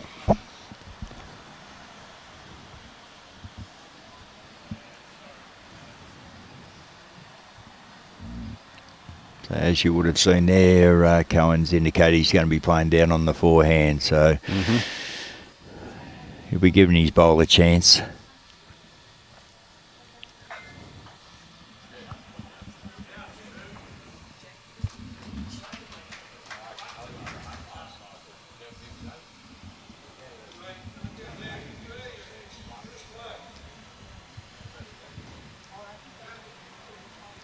Good line here. Oh, needs to drop. Okay. Yes, we were called it too early, like I always do. Early call. Yeah, Brian and I, we were saying early on the artificial surface, you play those in between shots. It's very difficult to play. Yeah. And it does catch you out because you play the grass and they do swing, and when you're playing undercover surface or an artificial surface there, it throws you out until you get used to it a bit. And then I dare say with having these surfaces here, your members would be picking up on that. Yes. Those types of Yes, definitely. Shot. Yep. Yeah, Cohen's got a tighter line this time. Yeah, I think it's going to duck. No, early call again, Wedgie. No. Oh, no. Mathew's put the hands on the head there. Didn't quite go their way, the result.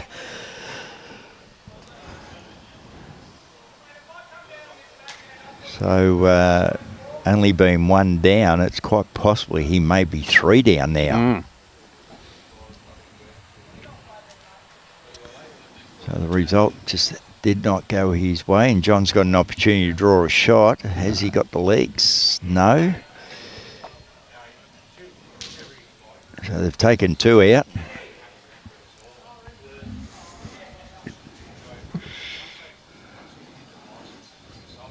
Wayne's not going to give it up this time. He's pulling the measure out. Yep.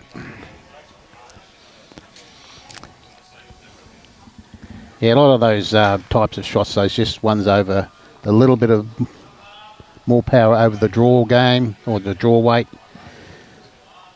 A lot of people know me as a, that's called a wedgie shot. I normally come up heavy, try to get off that one and that one and that one to get a shot, but sometimes it comes off. But, yeah. Oh, well, you know, anyone can do it the orthodox way, mate. Yeah. All the other little sort of rubs and scrubs. Yeah, that's right. Yep. So 2 shots then to the BARGARA team.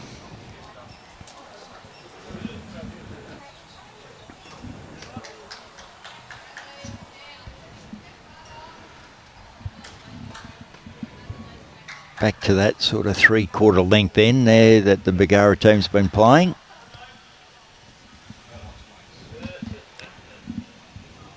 So we've got the lights on here now, and it's come over a little bit cloud cover, and I can feel the coolness a little bit.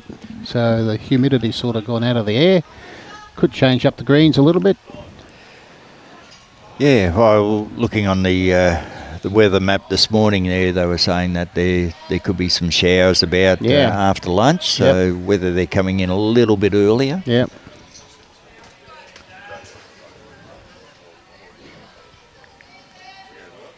And that is one thing, the greens that I've found, and you'd be able to hopefully back that up, that with the different weather, with the heat, and then when it's cooler, it does change the pace of the pace a little bit. Yeah, it does.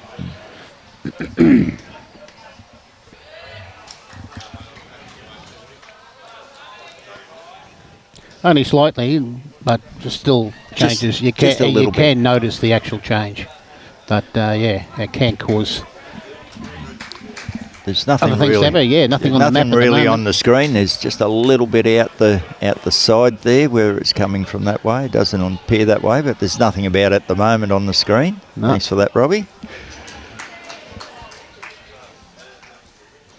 Now, to the people out there listening and watching, if they haven't played on an undercover surface or an artificial surface, in your opinion, when it does cool down a little bit, does the pace pick up or does it cool down, slow down? I think it actually picks up a little bit. Yeah, from my experience. So, yeah.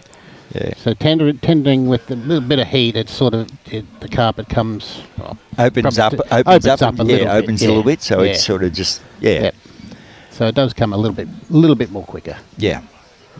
And I agree with you because my experience too is when it cools down, it sort of tightens up a little bit, and it does just slightly freeze up. And I'm not sure if it's the difference. We've got needle punch carpet here, and other clubs have got the weave. I don't know much about the weave. I've only ever played on needle punch, but I found the same. Well, where I played out at Paradise Point, they've got the woven carpet, and when it cools down, it's sort of just a slightly different. But in the humidity side of it, it does make a slow down. Yeah, so it works the same. Not a lot of difference, but just enough you can notice it. Yep. Tracy's down on a forehand there. Sandra's got the shot there. So Tracy be trying to recover the shot back for ALGESTER. Oh, just gone through the hole again.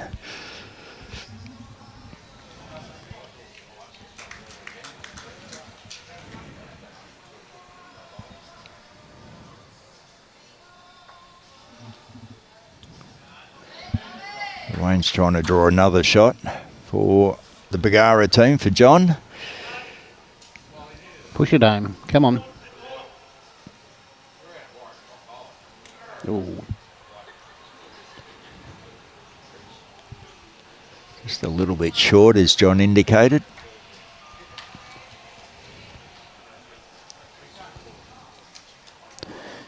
Comes Matty's bowl.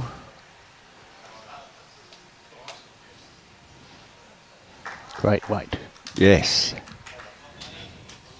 John's having a look to see it's up and down for shot, he's saying.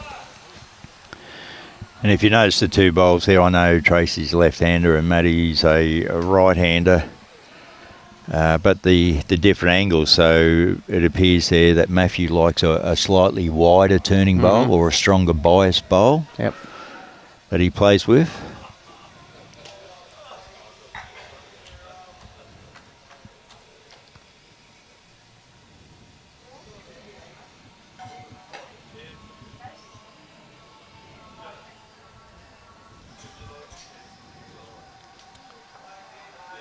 Ooh. He's tried to tip it over, just wouldn't go over that bit more.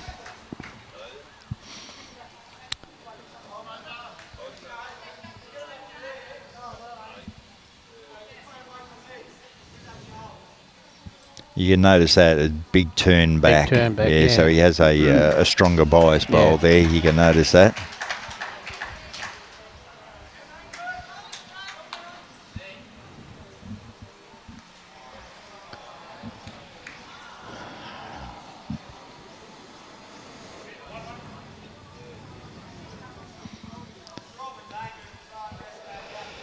John's really looking at that, weighing up all options. He'd really like to get Mathew's bowl out of that head there.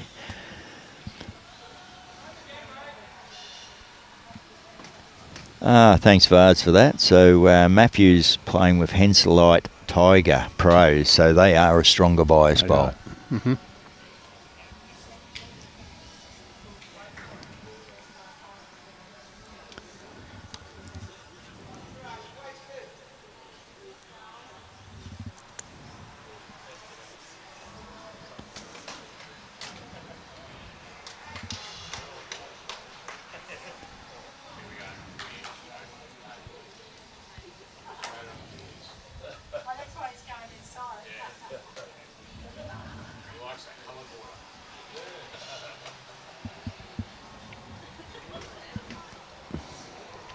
Now, what can Cohen do? I dare say he'd be playing down on that backhand to try and draw the shot or just touch it. Yep.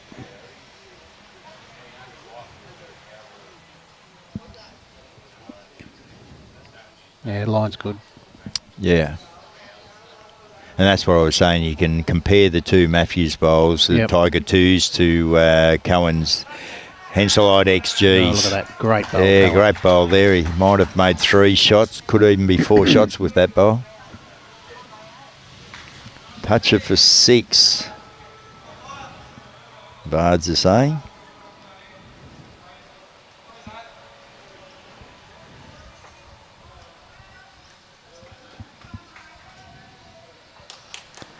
Yeah, that's Heather's bowl, that purplish bowl there. That looks like Heather's bowl. So it'd be 1, 2, 3, 4, 5. And Cohen's other bowl could even be in it, possibly.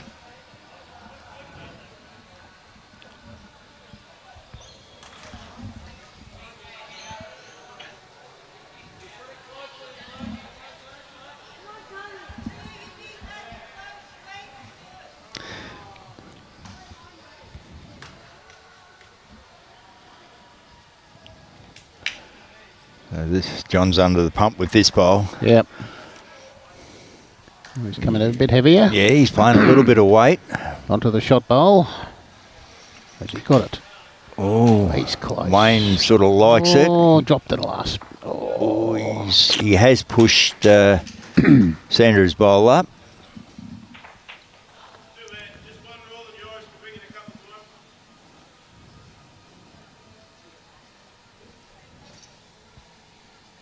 So that was a good recovery bowl by John to cut the numbers back. Still never got the shot, but he's cut it back a bit. Now can Cohen get back to his own bowl and turn it on to the jack again? No. So 2 shots. So I'd say he would have saved about 3 shots there by John's bowl.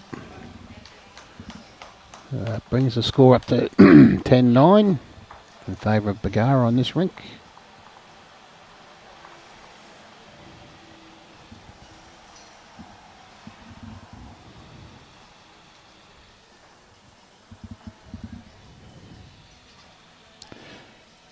Last time in this direction they played a fairly long end, which they're going to do that again. Just about the maximum length. I'd say the mat will be just about on the tee down there where Heather's put it, and the jack is now on the tee at this end, so probably is a full length end for them.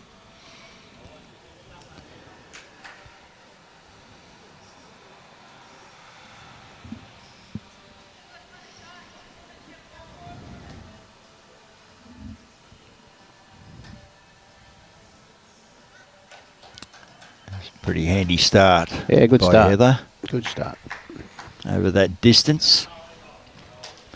Foot and a half behind.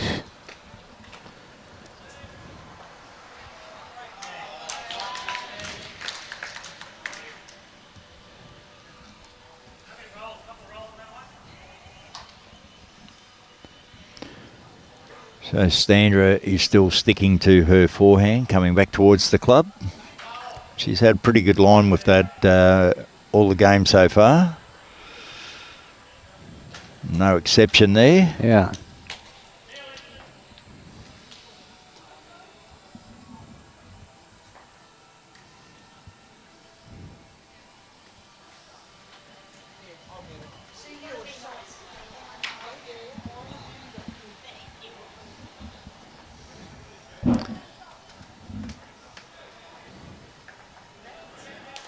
Here comes Heather's bowl coming in, bending in quite nice. Just a touch wide of that, or didn't quite have the same weight as the last bowl.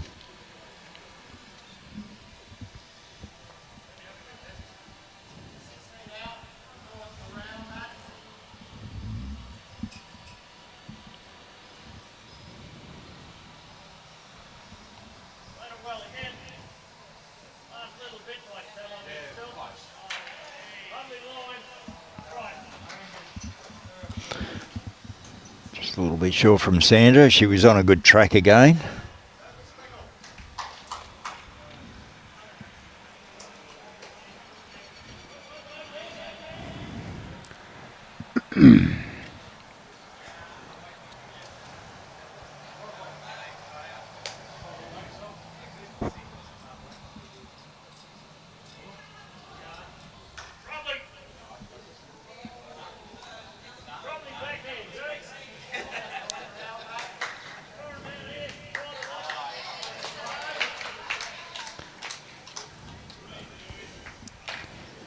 This one looks a bit tight, I think. Yeah, I think this one's on the tighter side of it to what John's wanted. He's got a bit of a lucky result to turn it back that way, so John's starting to build a few bowls there around it. I think Tracy, as a left-hander, I think that's still a bit tight too.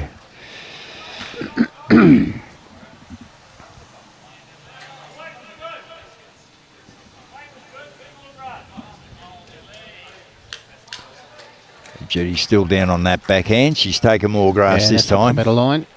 It looks a bit pacey for me.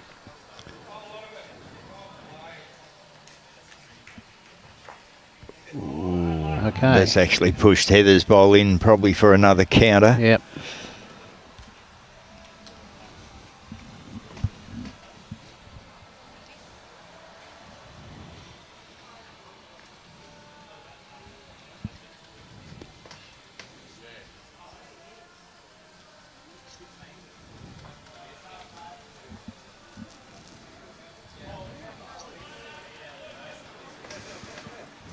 This ball will come in. Yeah, the Tiger Twos will come in. Yep. They'll turn.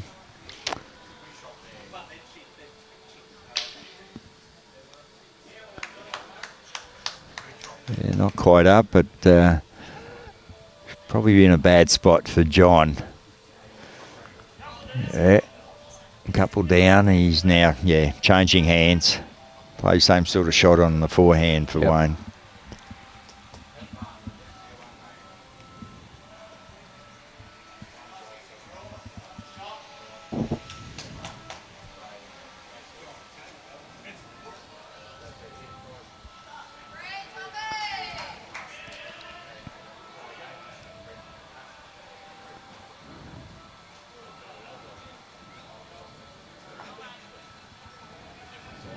He's just helping the Algester team. Yeah, that's right. Mathew's just probably got the same sort of shot on, just a touch more weight. Yeah. Onto his own or through the little hole there. Yeah, if he can find a gap there, he'll get a counter, or if he turns his own, probably a couple of rolls there, it'll count as well. Starting to come. Well, they're helping each other out. Yep. Pushing each other's bowls in.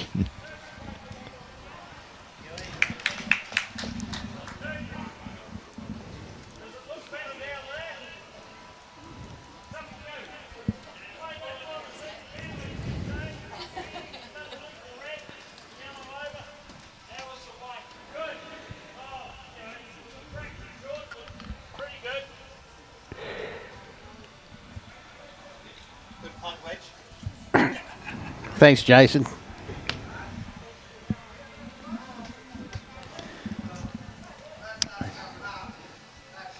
Wayne's got a slightly better line here. Has he got enough weight to just to... Oh, no, he's... it's just how he caught on to Judy's bowl. Looked a better line. But just probably had too much weight just to... Yeah. And it held that bit longer.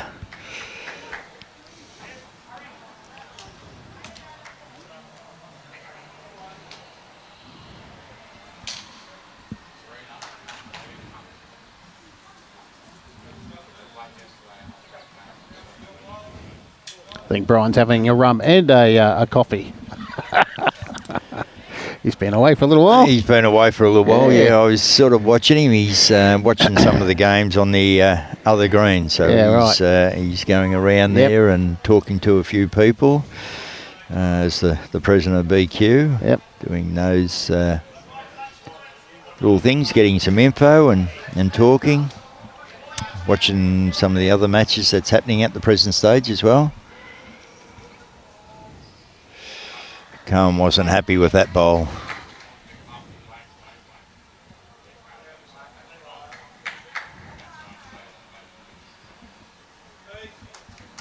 There's a path between the orange and the maroon one there, if we can get through that. Yeah, well, if he's a fraction tight and gets onto Sandra's bowl, that'll sort of push it up as well, so... He's going to get a rub back here and a little bit of a squiggle through, and one of those wedgie bowls that you were talking about. There you go. And Mathew's just indicated he's down, so.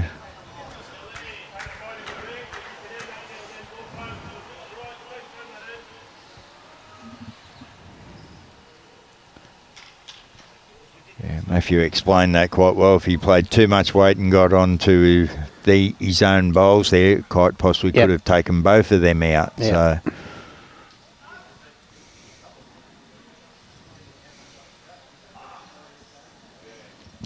currently only one down, or BARGARA's holding one shot. Yep, that's the indicated one shot. Yep. He's trying to get him on the safer side of the green, down on the forehand. He's got Judy's bowl to turn up, or just around it. He could draw a shot.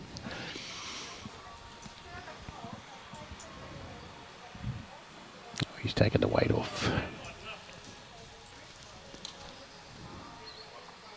Yeah, he dropped the weight off. Yep. One to BARGARA. Yeah, I'll mention that, Scott, to Brian when he comes back. He's chasing those free cupcakes.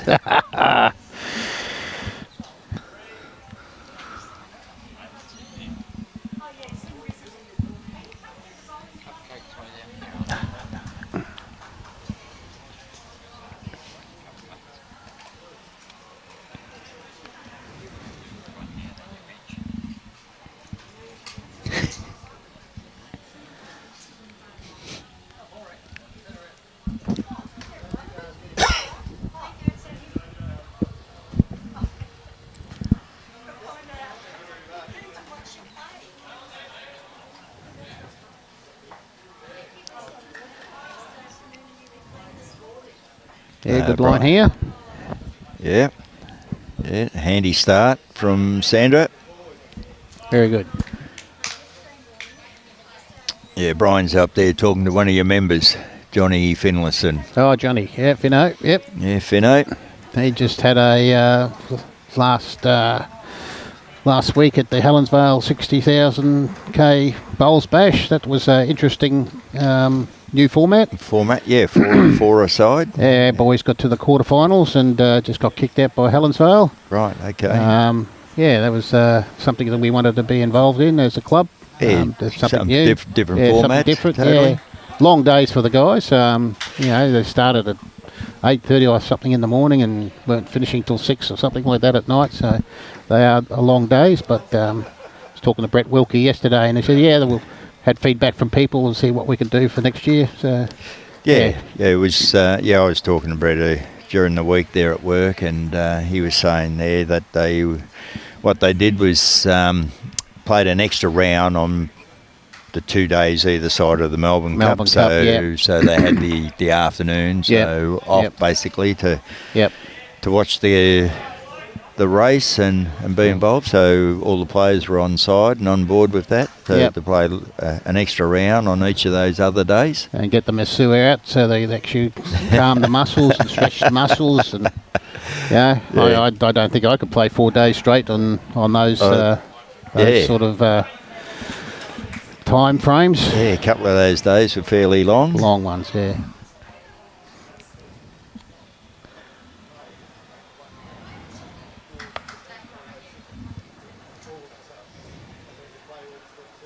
So Sandra's holding 2 shots there. Judy's, whether hers is in the count. Hers is the lighter purple out of the 2 bowls.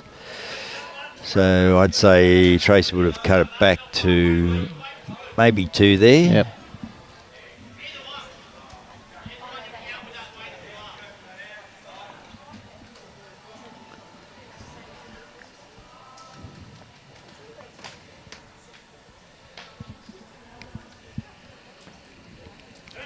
Judy's just gone through. Not a bad catching spot where she's left it. Line was right. Tracy sort of must be liking her bowl here. She's following it up a bit. Inside that orange. Ooh, she's feathered it.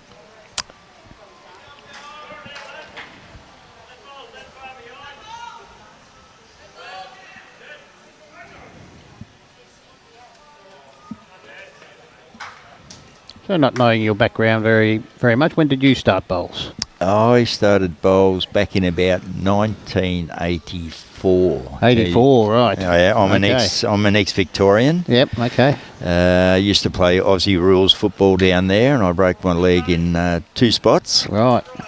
Good bowl here by Wayne. Yes. So, I broke my leg in 2 spots, and chairman of selectors off the football team at that time, Jeff Sutcliffe, who was a state player for Victoria, but also an Australian representative as well, and lived across from the Bowling Greens. He got me over, and then that's where I sort of started and been playing ever since. And then back in about 2001, roughly, I think it was, moved up to Queensland. Yep. And been up here ever since. So, So 2001, 2002, I'm up. So I've been up here around that 22-year mark. Right. So I've been fortunate enough to play a number of state games for Victoria and for Queensland, and now in the senior sides, and lucky enough to play for Australia as well. So. Good. Yep.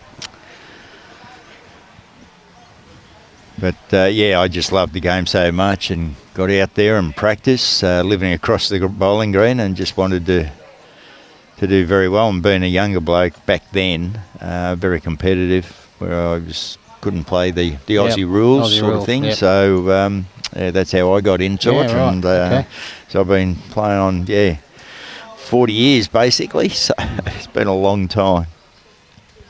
Well, it's longer than I started in 2006, I think it was the first game. Yeah, right. My dad used to bowl down at Winnemani Leagues down the beachfront. Yes. Down there. And he encouraged me to take up the sport, and I did. Yeah. Yeah, and I loved it. Yeah, it was fantastic. Coming from my rugby league days, I didn't do sport for a little while, and lawn bowls. why not? Yeah, why not? It's a Yeah. good leveler, the game. You Yeah, it can is. play it, it's not a high impact game, and you can, there's longevity in it. Yep.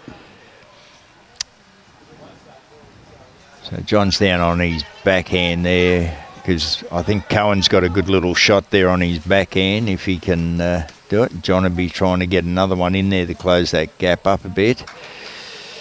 Not a bad bowl where he's finished. It sort of locks Mathew's bowl in just about to a certain degree.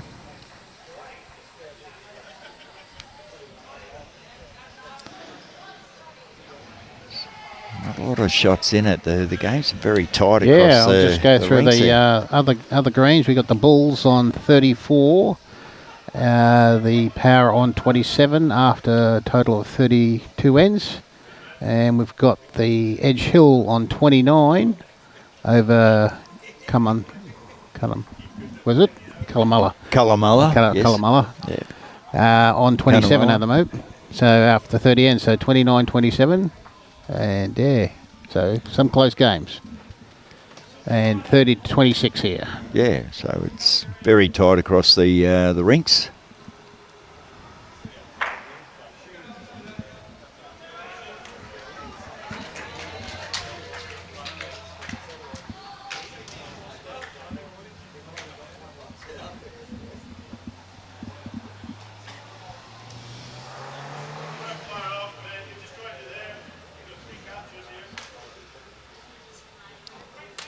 If you can get the jack there, he'll pick up a few. He's not on a bad line here. Yeah, not an easy shot. Oh, okay, just hung it there a little bit. Yeah.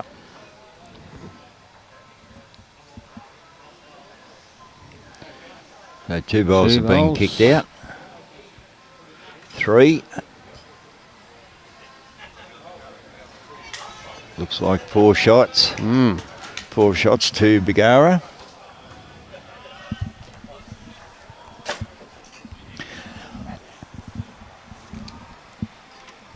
Thanks, Greg.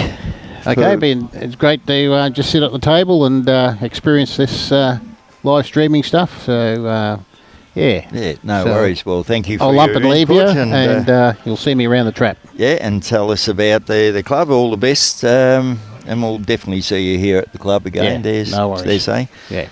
Okay, thanks, Bill. Thank you, Thanks, Greg. Robbie.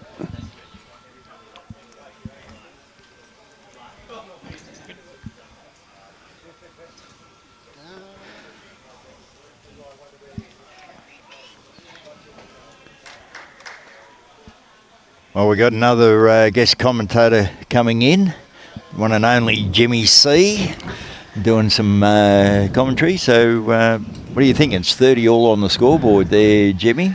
Well, I was thinking it was tennis when it was 30 all, but it's bowls.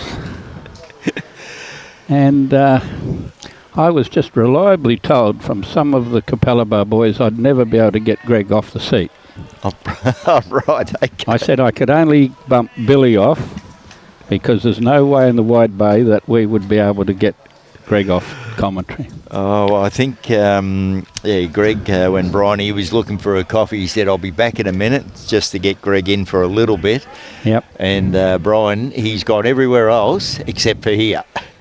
He's going around doing some handshaking, talking to different ones. And Yeah, sort of, kissing babies and all that sort of stuff that the president does. Yeah. Hello, we got just reading your messages. James Catamole, he's one of our newer members at BARGARA. Oh, right, okay. And one that actually has a job and is young enough to have a job. Right, okay. Yeah, he's. We were talking about the club here with Greg and talking about the scoreboards and everything like that. And it was very informative by Greg, and obviously James liked the comments and looking good. Oh, no, he's one of our young members. Not in the juniors or anything silly like that, but I haven't started this commentary very good, have I? We're down after the first couple of bowls. Yeah, no, Heather's played a couple of good shots there. She's just got a toucher on the bowl there. Seeing as I'm completely neutral in this game because I've got a red shirt on. Yes. I'm leaning a little bit one way, I guess. Just about got that. Yeah, Judy's played a very good shot there. Judy, I don't know whether her husband Johnny will be watching this game, but he didn't come down with us, so I guess he'll be cheering from home. Johnny Nowell, or Knuckles as sometimes he's called. Trouble.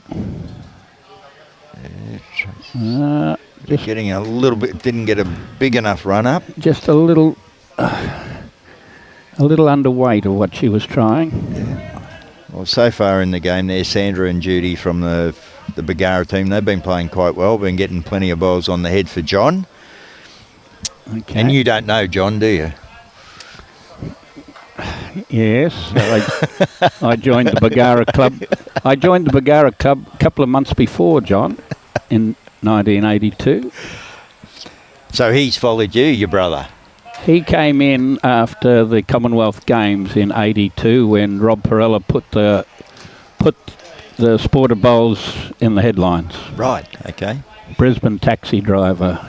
I think he got silver in the Commonwealth Games. Back in '82. And that inspired a lot of people to start playing bowls. Mark Winters put in a comment. Morning, James. Yes, Mark. Still did a marvellous job running things.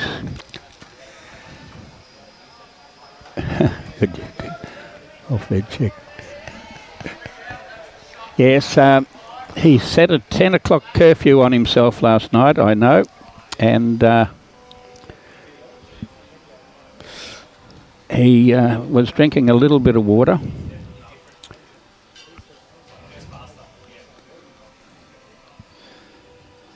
Well, we've got a great little arrangement here other than Mark Winter, who did a marvellous job for me or for BARGARA, organising all our volunteers that we had for the 6 days just finished. Oh, for up at the champions. So Mark was helping you out and did all the organising off the volunteers. An expert at it too. Rearranging the scoreboard attendance, the markers, making sure they didn't do too many games in a row and things like that.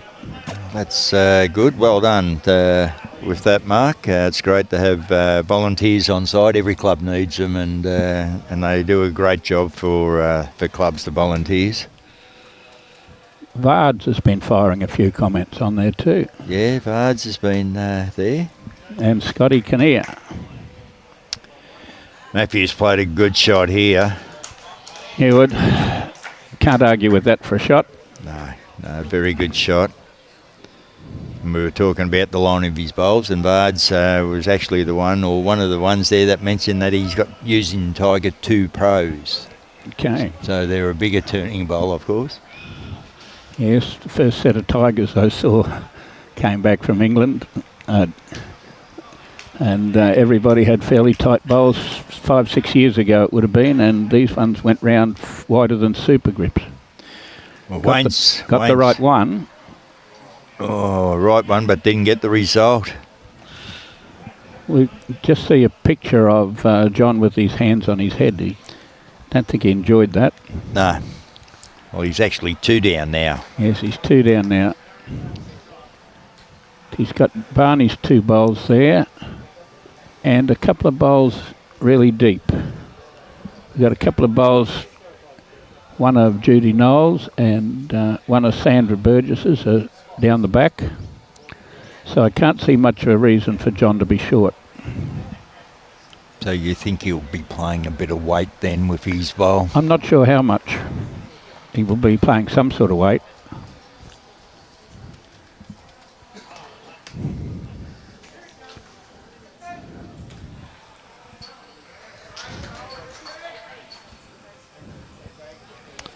Still anyone's game on the overall scoreboard. The Stars at Luton 32, BARGARA 31, so it's that's on the big main scoreboard. So a couple of the pairs teams have just flicked over some scores. Munch's Mrs. Tina is come on BARGARA. I suggested she would be cheering for them. Here we go. He's lining up. He's going to just play to the ditch by the look of it. Yeah. He's at roundabouts. needs a jack. Oh, he's caught the edge of Wayne's ball. Well, at least he knows he'll play proper weight this time. Yeah. We may have to have someone catch this jack before it hits one of these screens. But I guess Cohen's got a chance of tucking it away somehow. That's right, yeah. He doesn't want to leave that target there. Even though John's 2 down, he's probably made the head a little bit better for him to attack the head now. Well, don't think he can get both of his white bowls. Don't think he can get both of his white bowls if he plays serious weight.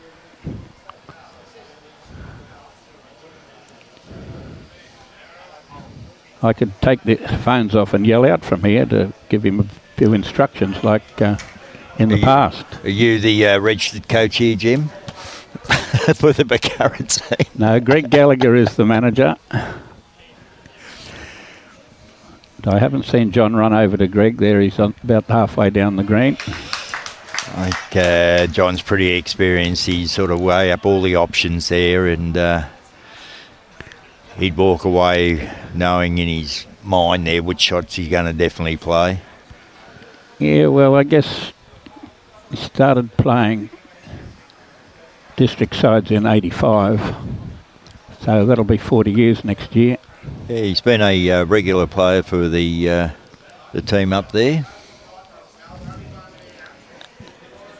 I remember when I was, Brett Wilkie and I were, here we go. It's the right weight he's played, but he's a bowl wide. Well, he got one of the Wayne's bowls, but... it's very lonely, that white bowl now. Now it is, yes. He hasn't got much to lose, even if he gets the jack around the corner. So he'll be arriving on his forehand. You would think so, yes. He doesn't want to get it to those back 2 bowls, but if he gets it to half white and blue, it'll be handful. Yes. Cohen's probably a touch wide, is it? Might wreck on that bowl. Yes. Yeah. Probably didn't quite have the weight. So 2 shots to ALGESTER. So they were already 2 down, so there was no worse off scenario. No, but it looked like something needed hitting. He could have easily got both those bowls off.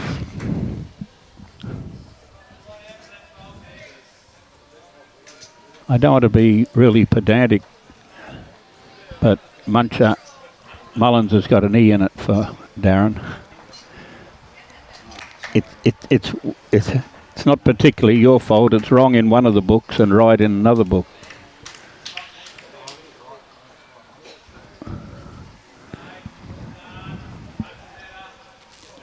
I think it's got the eye on bowls link. Oh, okay. That needs changing. And it's got the E. Not that he whinges, as long as he gets called Mullins, he's happy enough. Jeff Russell. Well, if it's in bowls link, that comes under the club side of it, because that's a linked member from the club, so it's probably gone into the club incorrectly. Oh, that couldn't. Yeah, that's remarkably fixed. Jeff Russell, he just went through an ordeal. He played in the state pennant finals as lead for John and Darren. John third, Darren skipping, where they won their first 2 games handsomely, playing with Robbie Alder, who I must ring at lunchtime. Remind me that's one of my jobs. To see how he's going. Well, whether or not he's coming to the BPL tomorrow. He'll be in a moon boot, but that won't stop him watching bowls. So Heather's down on her back here again. She's got a good shot, good weight. She gets back to the line. She's getting back to the line. That's another handy bowl. Good leading. Yeah, very good leading. Good set of bowls there from Heather.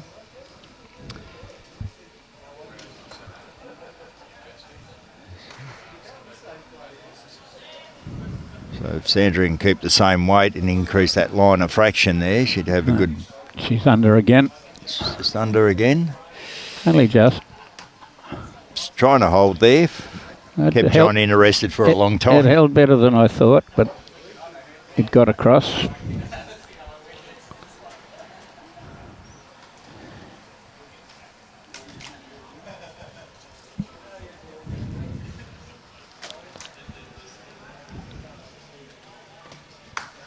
Well, it's quite here. Even on the TV screen, it's hard to tell with the dual-coloured flashing. Yeah. Flashing how fast it's going. Yeah, so the line wasn't too bad. It was just a bit short in weight, which Tracy wouldn't have been too happy with. Vards is digging up old nicknames here now. I haven't been called Sugar for a fair while, Vards.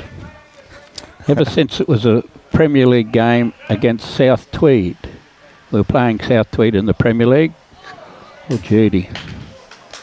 And they kept calling this other bloke on the opposition team Sugar. And I said, hang on, buddy. I'm called Sugar because I've come down and been a sugarcane farmer. You can't be called Sugar too. He said, no, they call me Sugar. I said, what's your name? And you wouldn't believe it, but his name was Kane Burns, who played for Queensland. And I just said, he said, I'm Sugar. And I said, well, I will not be Sugar from now on. If your name's Kane Burns, you will be Sugar. Sugar Kane Burns. Yeah. We need hitting another one, John. Yeah, well, Bard's pulled out the one earlier there with Wedgie. He's added in there. Now it's the Boots and Sugar show. Okay. Judy trying hard. Great shot. How...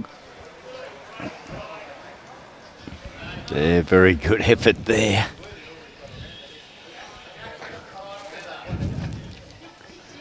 I guess just arriving weight onto the widest bowl, the second shot, would just pop it out there at Jack High. We could just dream of that. Yes. And it's playing those little shots is the difficult part, of course. Barney's good at them. Didn't want to get that one any further in the road. Nah. Yep, that made a scratch of the back of the neck. And again, that's how skippers go bald, you know. Never seen a good skipper with any hair left. It's a natural thing is to scratch your head. Kevy Raybon was one of our skips. Oh, right, okay. His leader dropped bowl short. Off would come the hat. Off would come the hat. On would go a scratch.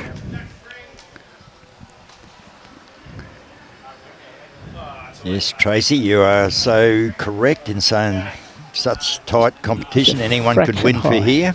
He's a fraction high. Barney plays those shots really good, so I imagine that he'll play that again.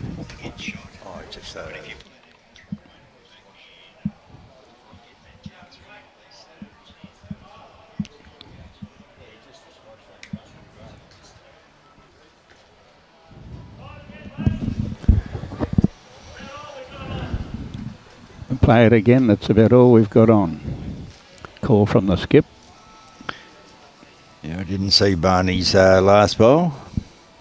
He played 5 foot heavy, I guess, and just was a bowl and a half wide. This one is tight.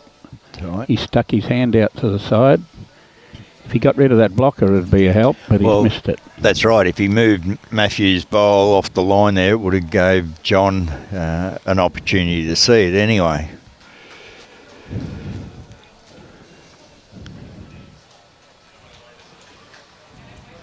Just going around the scoreboards there. Broadbeach Bulls have actually pulled out to a little lead now on 39 ends. They're leading 42 to 29. Edge Hill over Colomulla on 35 ends is leading 35 to 28. And the tight match up here at the moment, the All-Stars and BARGARA, 35-32. So the difference in the Broadbeach Hamilton game is that Julie Keegan is 18, Jason Moore 4. Right, okay, yeah. So that is Julie's playing with Mitchell Mears there, so that's not a bad combination. Well, he's a bit like Sugarcane Burns. He's burning. He's burning, is he? He's burning over there. He's all over it like a rash. Yeah, Mitchy's been playing Just a pretty bit good high, bowls. High here. Very hard shot. Hard shot anywhere, but harder on carpet. Yes, and that bowl of Mathews there, sort of protecting right in line there, would be, you've got to get around that. This one could be number 4.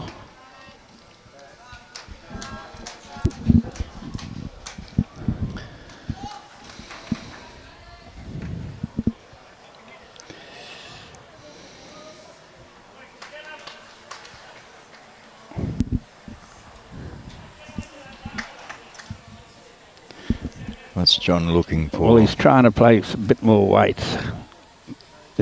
It needs a hitting, but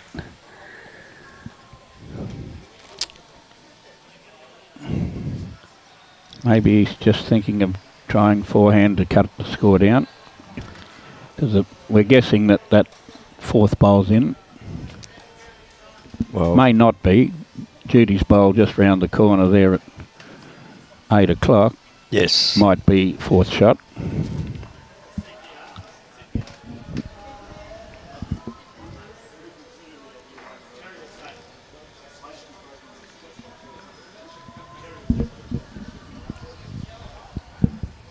Go Edge Hill, Joe Whitehead says. Telling a few stories with the Edge Hill crew last night. Yes, he's trying to cut this score down. Yes. He got a big board picture and he's played it pretty good. He has played it pretty good. And he has to get in out of the cold now. Come in out of the cold. What a shot. What a shot from Johnny. Yes, there's a big board picture when you're 4 down.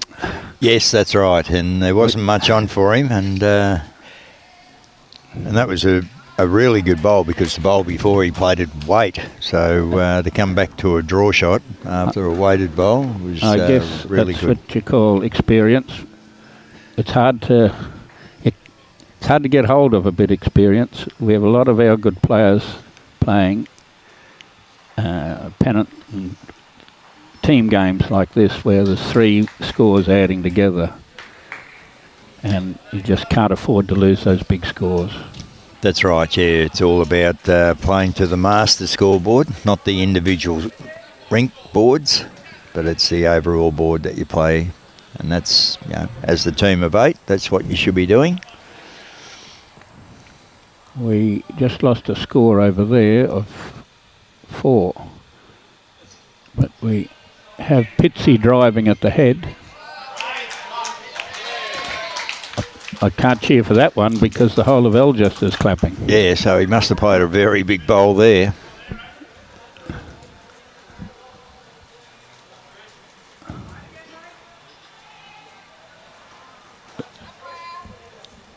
They're calling the umpire. Yeah, calling umpires. I don't know what they're calling the umpire for. Maybe they can't count up to 8.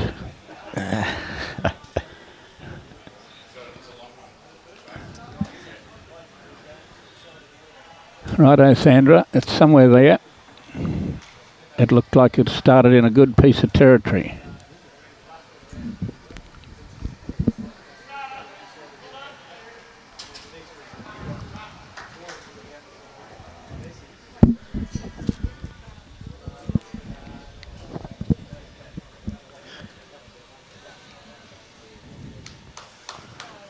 Fair answer. She's just going to be a little bit high. Yeah, the weight was good. The weight was good, but and that side is turning a little bit more as well. So when they started the game, both Heather and Sandra was playing that inside of the green. Now Heather has come across here to play the ditch side on her backhand, coming back this way. Okay. Well, I haven't done any commentary, you've got to explain a little bit of that to me. Hard to tell those sort of things when you're on the side of the green. Yeah, that's right. Yeah. I've been fortunate in here and seen a lot of the many good bowls played. This isn't far away. Oh, it's a bit over.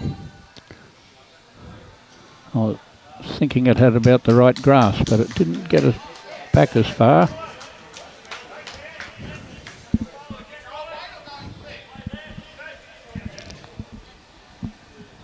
So John's getting Judy to play down on her backhand now, just to beat Heather's bowl.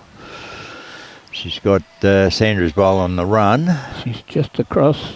Yep. Not far. That's right. You only have to narrow your grass to fraction there, and they do turn late on that side of the green. Yes, that one went a lot further than I thought. I thought it was only half across. Well, I'm bad in the commentary because we were 30 all and now we're 10 behind. With you're saying you're a neutral player, or a neutral commentator, I should say. I'm in neutral. I'm in neutral as Tracy Foster goes and draws the shot. Right.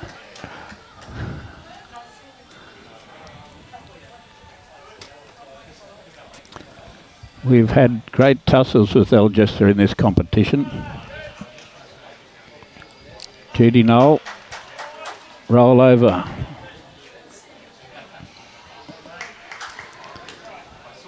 We've played Algester in this competition each year. Yes. First year we had a tie where Pitsy drew two bowls within 3 or 4 inches to play a tie with us on the last end. Really? They went on to win the gold that first year, and BARGARA got bronze. And last year we played them in the section and beat Algester, so we went on to get silver, and they, of course, won the bronze. So they've gone gold, bronze, and BARGARA's gone bronze, silver. So they, with a 10-shot lead, they could easily be shooting for 2 firsts and a bronze. Yes. Whereas looking over there, we would play Hamilton again for the bronze, who we played 2 years ago. Right, okay. Trying hard again here. He's close. Yeah, Mathew's coming in. He's added 1 too. There's been heads that need hitting pretty hard around the last 3 or 4 here. Yeah. That one needs hitting, and those 2 disappear. And the jack stays there. Yeah, he's definitely called for big weight. Which hand, he said. And John replied, don't care. Just hit that bowl, Sandra's, and that'll disappear. Oh, he's only playing swing weight at it. He might hit the jack.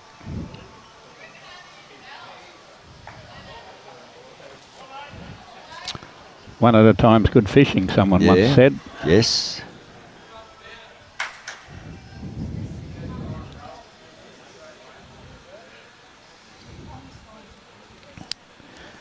Joe's watching from down in Victoria. Deb Hanley used to play down at Queenscliff, down in Victoria, obviously with Joe. Many moons ago. Well, I would think that you would know exactly where that is a lot better than I would know exactly where that is. Queenscliff, yeah, it's down in the Geelong area. Okay. Yeah.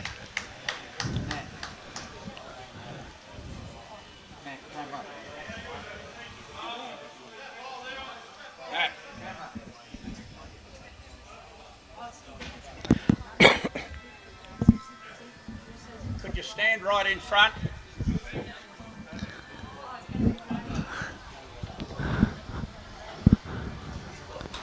Does that work? Ooh. I was thinking that he would be attacking that. Doesn't want to get in his own road. No. Yeah, I thought he might have attacked it. That might make his, depends on Cohen's bowl here, which is coming very close. Might slice it. Well, at that weight, yeah, if he did slice it. There was a groan from a commentator then that's completely neutral.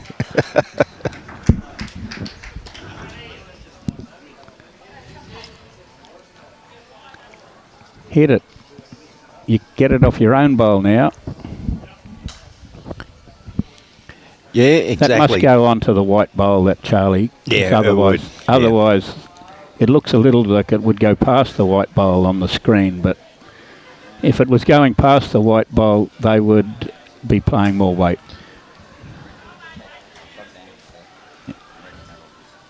Yeah. Well, I don't know whether or not. I'm guessing Tracy's bowl and Sandra's bowl would be just about touching. So if he did hit that, there's a little bit of a gap. So he could actually, Sandra's bowl could go too. If they were sort of touching, it would sort of lock in. I don't know. Well, because he didn't play it with his first bowl. He's playing with his second bowl though. He's tight. He didn't play enough weight I wanted him to play. Had to be proper at that. Well, you can remind him later on. I'm not sure that I'll need to remind him. If he's watching this later on tonight or tomorrow or the next day, he will say, I think I should have played a little bit more weight.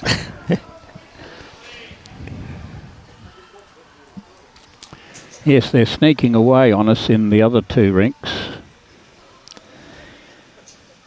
with the Gilberts and then Pammy and Pitsy.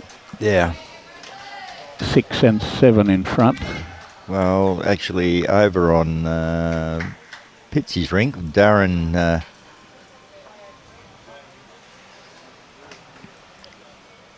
no, it's only the 4s there. That's only a couple of the diff there, but yeah, you're right there. Pitsy and Pammy is starting to get away a little bit on Darren. And Deb. How far across? A little bit across.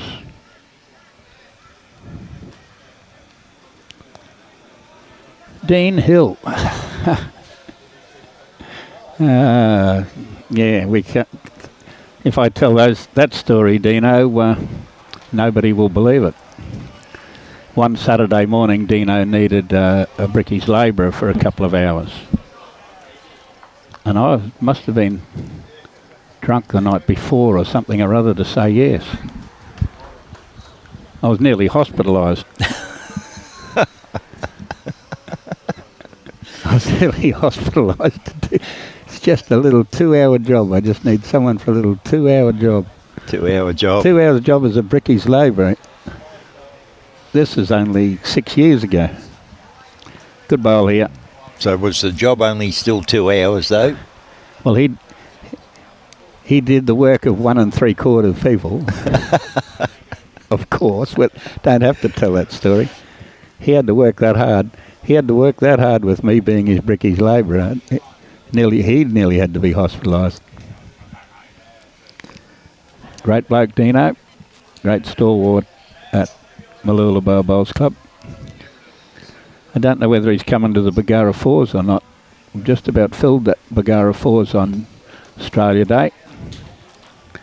He'll have to get into gear if you blokes are coming again.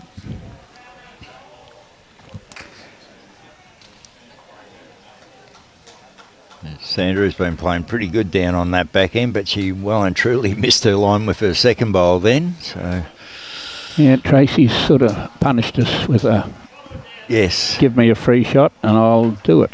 Yeah.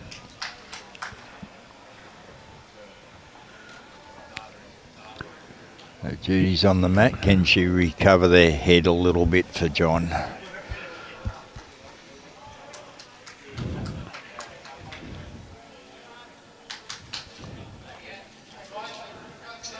Was a bit away from the head, but even worse when it wrecked. You could put that in your resume, I reckon, Dino. Once had Jim C as my brickies labourer. Like if you put that in, nobody else is going to have that.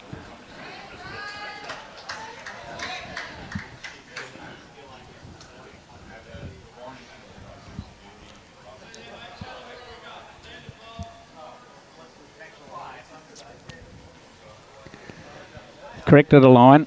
We're back in business here. Back in business. And the John's weight looks, about to start clapping. the weight looks really good. Back in business. Yeah. And a nice little touch on it as well.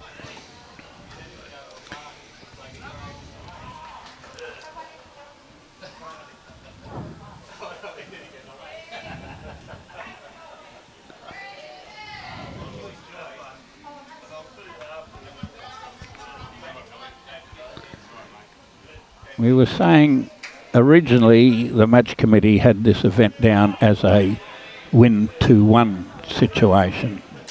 Instead, the powers that be changed it to just adding the margins together. Oh, right, okay. Whereas yesterday we had 2 or 3 games that were sort of blowouts, but had they been 2-1, they would have just about gone down to the wire. Right, okay. Where there was a runaway one by 20 odd shots and the other 2 were close, and adding the 3 scores together as in pennant, Yes. basically it was all done and dusted. And the same situation is occurring at the moment in the game between Broadbeach and Hamilton, where Julie Keegan's leading 20-4, but Hamilton's 1 in front in one of and 6 in front in the other. In the other, with the rings. If we were doing 2-1, that would be a fair bit of pressure in that game. Yeah, doing the ring scores, yeah. Instead of their 9 shots in front, 9 shots isn't over the line with 20 to still play, but 9 shots is a good buffer. Same in the event with Edge Hill. They're 9 shots in front. Yeah, doing it. Doing it as per rings. They're doing 1 each, and the other game's 3 the difference. So Yeah. Get back to this game. Played a good shot to spring that. But John still holds 2.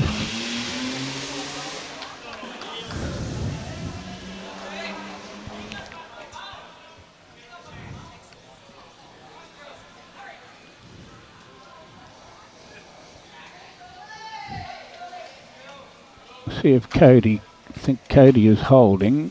And he's 11 behind him and Adele.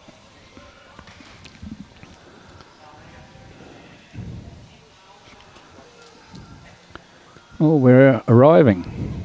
Or is just tight.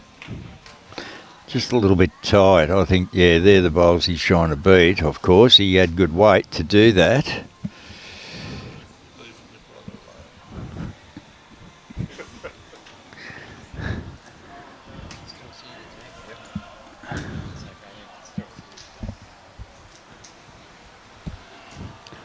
Somewhere near. Oh, he mightn't be here. Yeah, no, you be disappointed in that one. Had the track. Mathew's calling Cohen that both of those go. They'll have a few. He's close to the jack. I dare say that's Went been in the next week. Yeah, in the next week. We'll play some more ball. Yeah, I'll replay that N.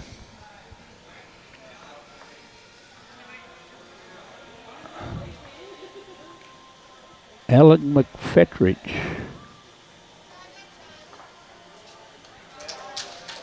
Slight.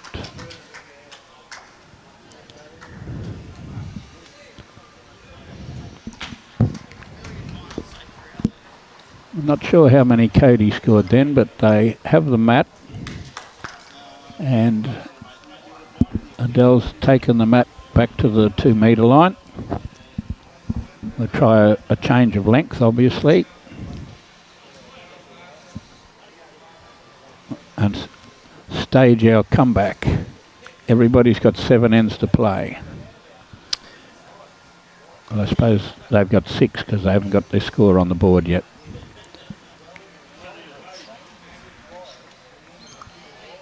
Yeah, so basically 2/3 of the game has been completed. We're into the final third. She got in Sandra's eye there.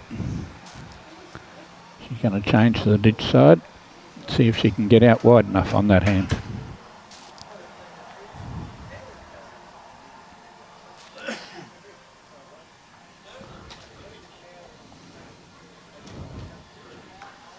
Fair. Pretty fair. Might have to pick it up. No, be a good shot. Yeah, no, very good shot there. Good changeover. Yes.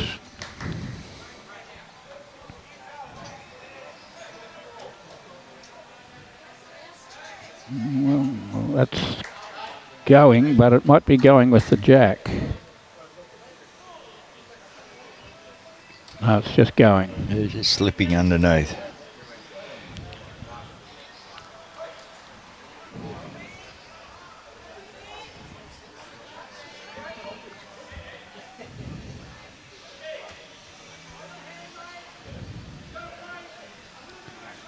We didn't get out there this time, Sandra. You get the right weight. No, it's holding. No. It's holding there. We'll take all that back when you watch this. Yeah, normally they've been whipping across. We were discussing how to play tight on your backhand last week with a couple of our star bowlers around the place at the Champion of Champions event. You can play tight on your backhand, but nobody alive can play tight on their forehand. Yeah, you've got that, coming across your body, you can have that opportunity to play a little bit tight. Slip a little bit of slice on with your hand, but it's nothing you really want to practice. Well, I shouldn't say if you want to try and play it, you'd want to practice it a fair bit.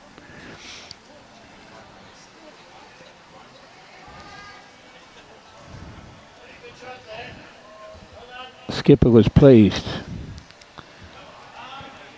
Skipper was pleased with that shot from Judy. It's behind the head, so it can be very useful. They start attacking. And they can't wick off it. Is this going to pick up the shot bowl? It's getting close and just sliding underneath.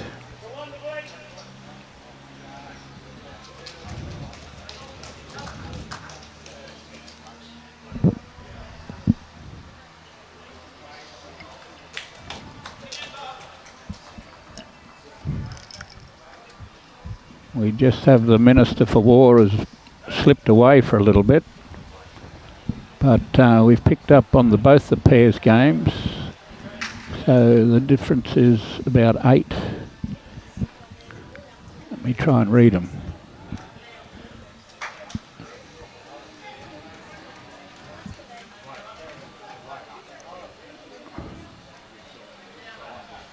Whoops. Great shot. Yeah. Mathew's got enough of the jack there to move it across to Tracy's bowl. I don't know a lot about Mathew. I've seen his name more than I haven't been able to get him on a commentary or play against him, actually. Northern Hemisphere he's come from. Okay. Obviously he can play a bit. Yes. Yeah, he's played a number of good shots there this morning. Well, he wouldn't be in the ALGESTER team if he couldn't play a bit. There's quite a few of their players that aren't here. Yeah. Like, obviously, we're picking Cohen, we're picking Pitsy. But then they've got another array of another 8 or 10 players that could be here. Yes, exactly. Yeah. And it's no fluke that Mathew Norrie would be a very good player, or he wouldn't be playing here. A good shot from Barney. It's just almost shot.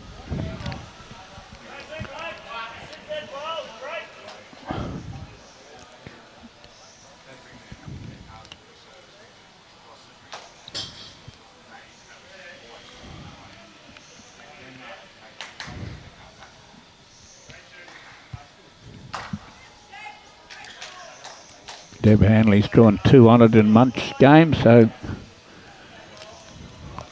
are we doing good? We need to touch. Through the gap. That's what they make apertures like that for. Straight through the aperture. Yeah.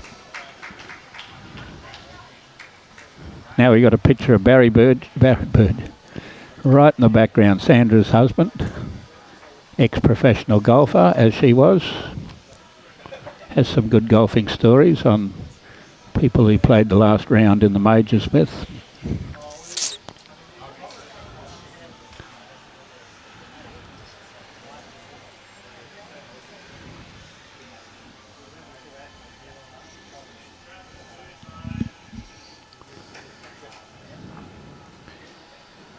Righto, John. Cohen's bowl's coming now. No small piece of urging there. The wind off that urging nearly got it in. Yeah. Well, he's not short. He's not short. Just needs to sort of get to Cohen's or Tracy's bowl there, which I think he has. Has he done enough to take it out of shot? I'd say the white shot, and I'd nearly say 2.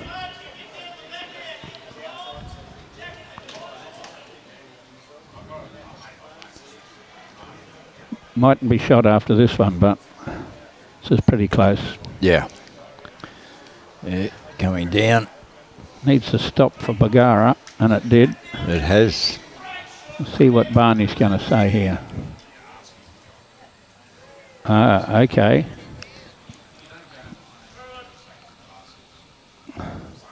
He's coming for a walk. Better tell him not to run down the green. We've got another game after this game, whether it be playing for gold or playing for bronze. Correct, yes, correct. As the same as the game over there with the 2 winners playing.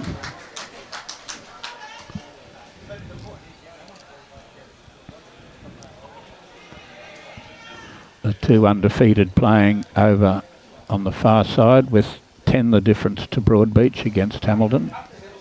That's right, yeah. So as it's turned out, the 2 teams have that are on top of the sections, 1 and 2, who are playing each other in this last round.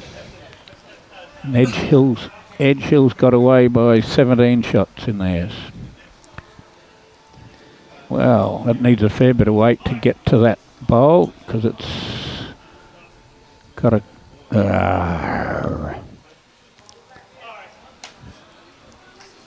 Get the manager over there to explain to him that those shots on carpet.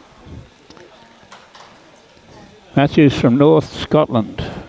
There you go. Watching from Scotland. Watching from Scotland. Did he take the high road?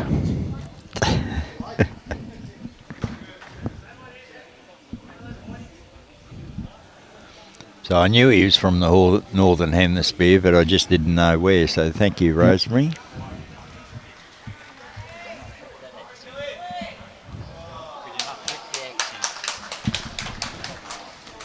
I haven't spoke to him actually. I'll have to try out. It's a braw brick moonlick nick to nick. I guess he'll understand that one.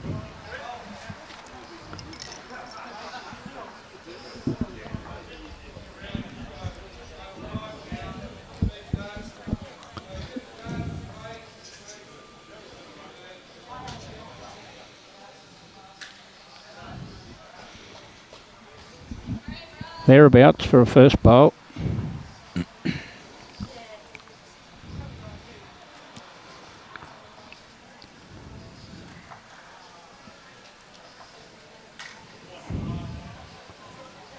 And we've got the margin back to 11.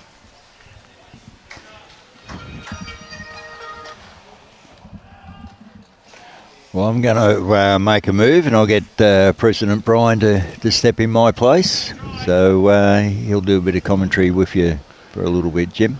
He's been sledging me all morning, I understand. But we'll just stop for 30 seconds while we seat Brian. Thanks, Billy. Thanks.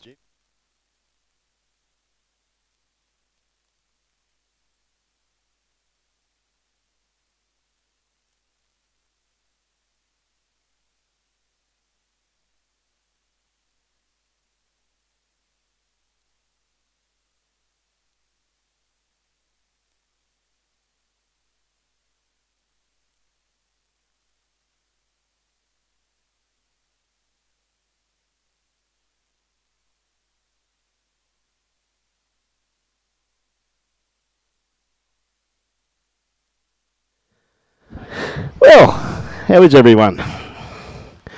Tell you what a great game of bowls we've got going on here. Very, very close, isn't it? 15-14, colossal game.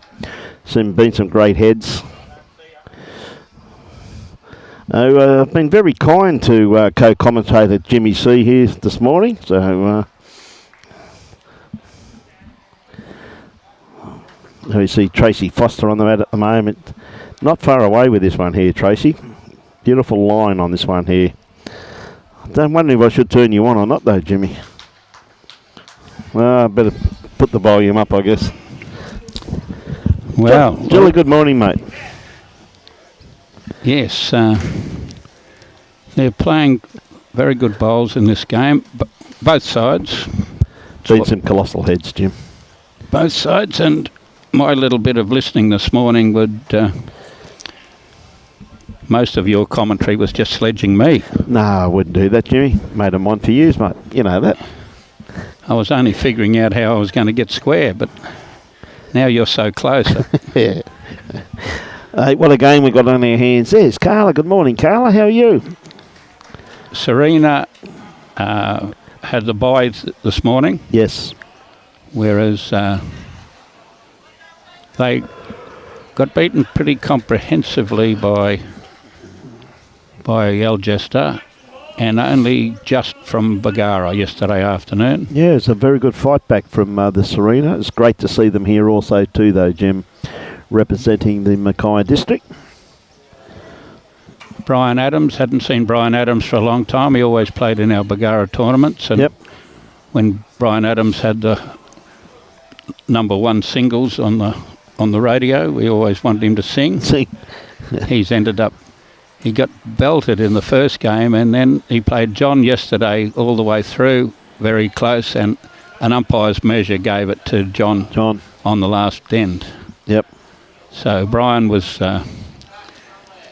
he improved dramatically between the first game and the second game. I guess that's what happens when you're playing on carpet. Ever so true, mate.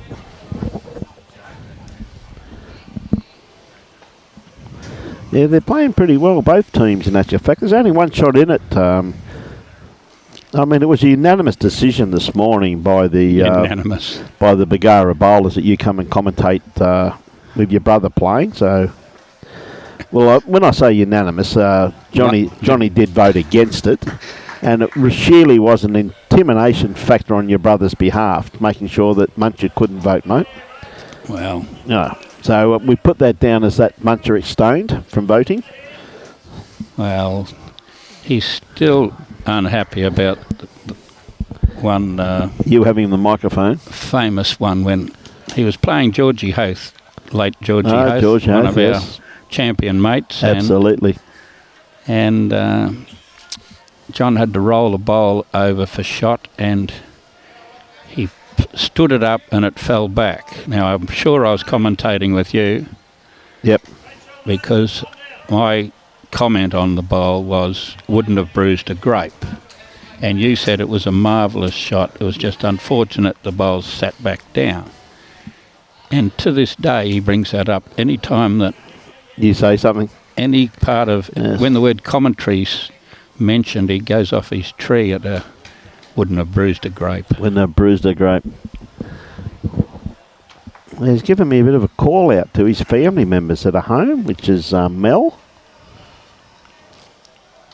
He's going to tell me the other two names too. He's told me 3 times, but I just can't recall. They're all home at BARGARA watching this event.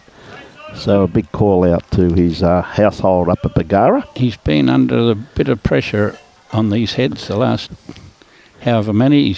He's fought his way out of it though, Jim. 2 down again. So we see Wayne on the mat sticking to his backhand. I think he's a little bit underdone with this one. Oh, it's close. Just going to cut across the head. He didn't quite have the weight he wanted. Yep. Broady game starting to close up now too, though. 50-44 to Broadbeach over the Power. 50 ends, so they're getting towards the end of it. Getting down towards the business end. 20-6 is Julie Keegan's lead still. Yeah, Julie, I was down there watching some of that and talking to some people down there, and oh, gee whiz, they're, her and Mitchy Mears, mate, absolutely on fire. That's what I said. Absolutely on fire. You'll be right. Good on you, Tina.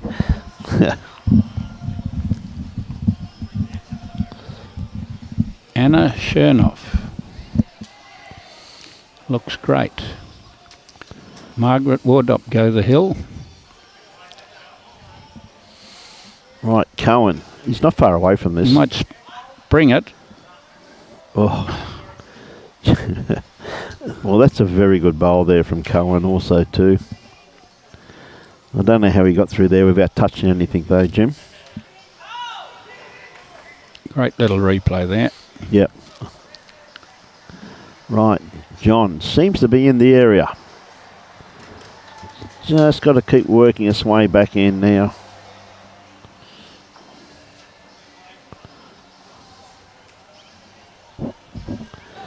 Good attempt there by John. Had beautiful weight on that bowl.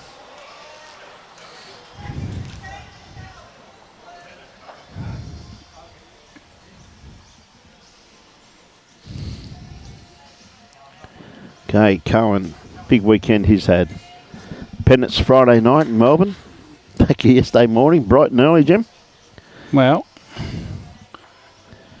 better not say young and silly, but he's young enough to be able to do that. Absolutely, mate. Know someone else that had to do the trip from Melbourne on Friday. Yes, bloke by the name of Jimmy C. Now, Cohen, what's he got this time? If he hits the outside of this bowl, he could give this away.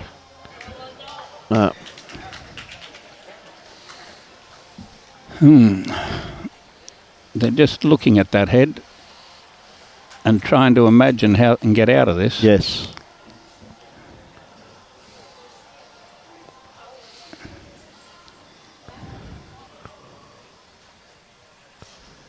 Yes, looking at it the way I'd be looking at it. Edge of that bowl. May get a result. May not at the same time too, Jim. Vards reckons that it wouldn't bruise a grape was one of Charlie Hayes' sayings.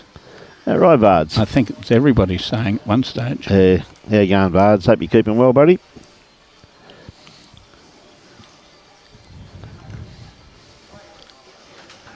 Righto. He's going to play something down the backhand way, of course. And he needs some movement. Well, he's got good weight. Well, it's getting back to Barney's bowl anyway. So he wanted to hit the white bowl there, like that, and it touched the kitty, so he's probably still down. He's one down. He puts his arm up and says, what else have I got to do, mate? The kitty moved fractionally. Yeah. He was a great call because he was waving his hand around that. Yeah. But he had to push Barney's bowl sideways, which he did. Not what you'd call an easy shot when you start pushing bowls sideways. 100% correct, Jimmy. He's awfully close to that call, though, coming off, though, wasn't he? Well, I think it might have been shot if it didn't bump the jack. It moved it like so fractionally, but it was enough to make sure Algester had the shot. Yep.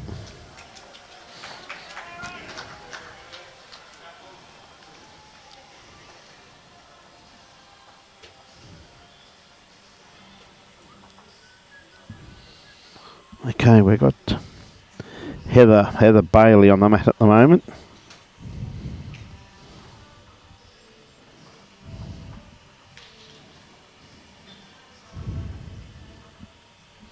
Not a bad starter.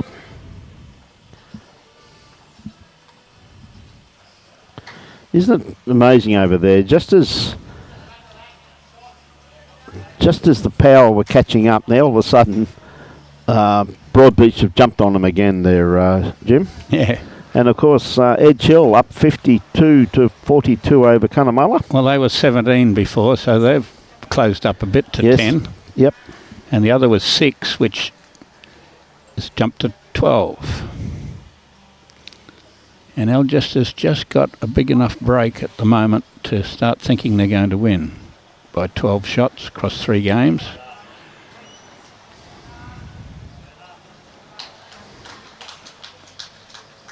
Good shot. Yep. Well played. Well there from Sandra.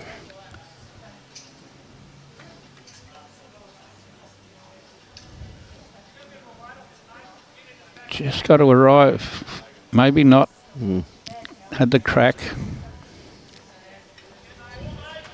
Just beautiful grass on that, just a bit short.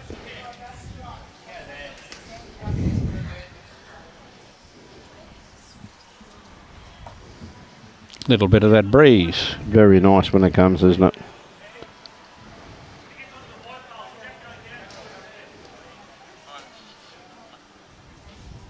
This might be just matching that short bowl in case the kitty goes forward. You think they're working it out that way? I don't think so. I think Tracy will be looking more to add to it. I think she'll be far away with the next one, mate. Judy's got a fair track.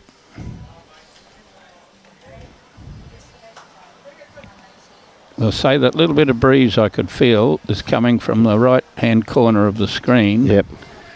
And we'll say that's the reason for those last 3 shorties.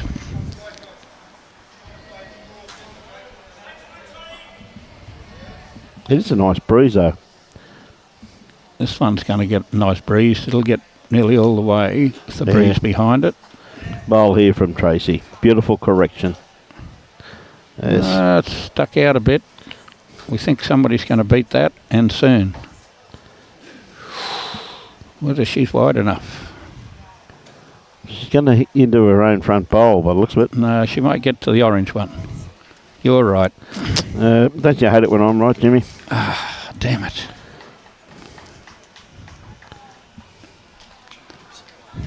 Famous Rodney Rattlehead Sambrook just walked past. Must be here to cheer on Darren Mullins, seeing as they played together as juniors. Yeah, good bowl there once again too from Mathew Norrie.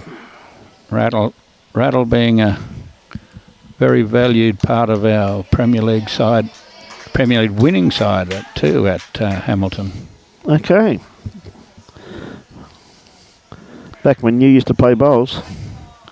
Yeah, there weren't any commentary things.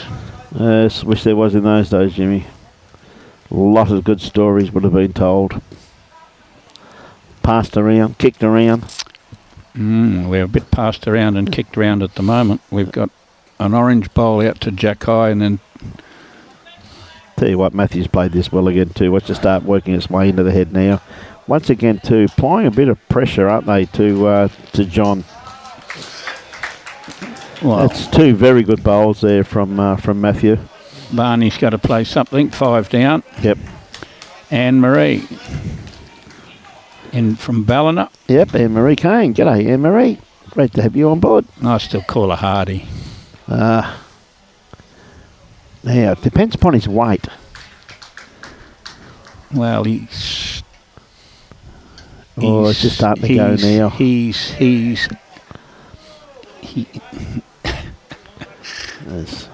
Yeah. As you were saying, Jim? That's what you've got to skip for. You're 5 down, buddy. Get out of it. Well, this is why they go last, mate.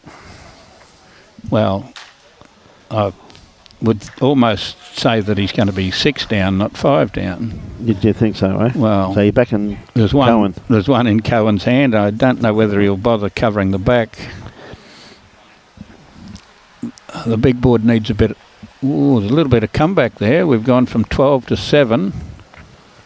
So the overall big scoreboard I can see says 43-50. Robbie, how big good's that? We don't want to give that 5 back that we made. They're going pretty well. It's been a great game, that's for sure. Yes, Billo said that to a lot of people. Come on, Skip, you can do it. Yeah, Billo, good call, mate. Nothing used to annoy me more than that when I used to skip, Jim. Walk into their head and second or third will say, an easy draw for you, Brian. Yep. Well, hang on. You makes that first attempt at it when there's nothing, when there's no damage in front. You've had 6 goes. Barney's going to tell him what to play too. Yep. I wouldn't even be game to do that. Wouldn't you? Not when you're 6 down. That's not like you, though. You let the skipper play his own shot. I always thought I could always feel the love between you and John, mate. Brotherly love, they call it, James. Good on you, Bill. I love those words, mate. You can do it. Got to play something here to keep Bargara in this game. We're only 7 the difference. Yes, he's played a good shot. He's looking very, very good at this Close stage. to the jack. Oh, it's just starting to go. Onto the yellow bowl, orange bowl. Bang, bam. Oh, ran through.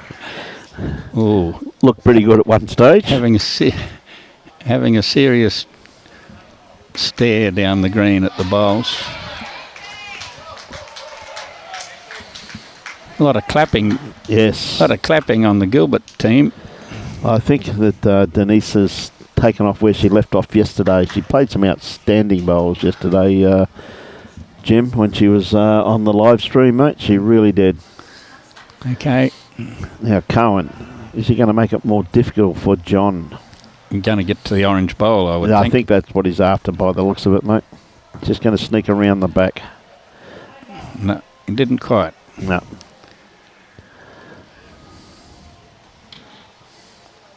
Ooh, he's got enough weight to get round that short one. He has. He's awfully close.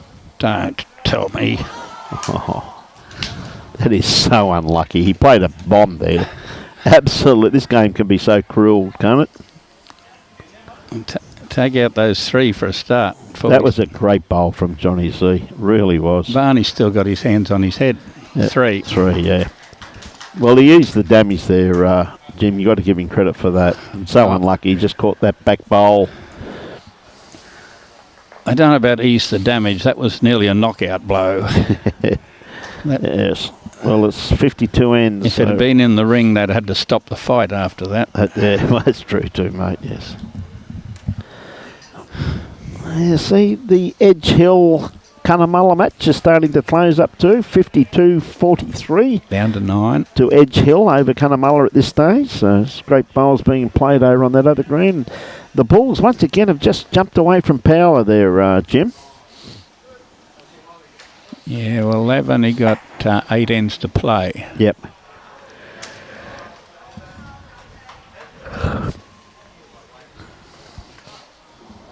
Shot of some of the crowd sneaking around the place. Oh, it's a pretty good crowd build up around the place, that's for sure. Well, church is over now. Oh, that's the bottom line, mate. I don't think there's too many prayers said for you and me this morning, though, Jim. I said a couple myself for you and me. Did you? Thank you for that. Thought I'd be feeling better by now then. Maybe the conversion rate's just not coming through at this stage. I don't know that you can hold that one up long enough, Sandra. No. It's going to go.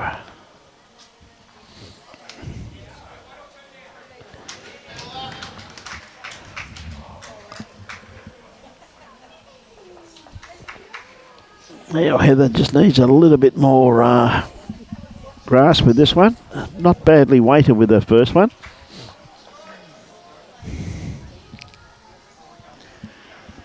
Yes, being 10 the difference, a couple of shots there instead of 3 down would have made this game a lot more interesting to the Bargara spectators. Absolutely, Jimmy. It was a cruel way to lose 3. Yep. She's a bit wider. She's got enough whooshka to be close. Yeah, she's going to be awfully close with this one, mate. And she is. Just going to miss that through the bowl. aperture again. Oh, just got the edge of that bowl.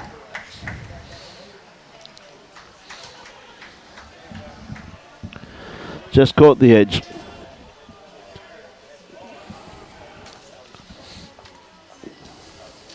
Breakfast.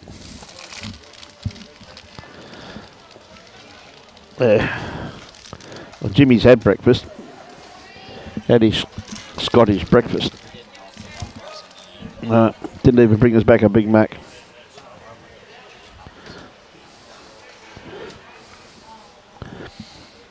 Actually on Coming a back perfect line. now. Yep, this is going to be awfully close, Jim. It's a little wide, but Or just a bit runny. it's a bit over, more than wide.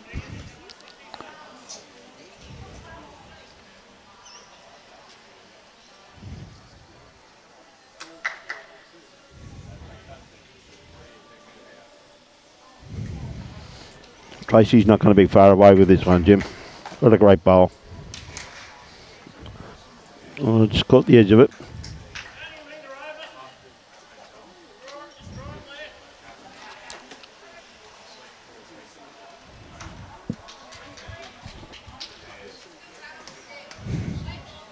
You're looking forward to the games at Pine Rivers, the BPL, starting tomorrow?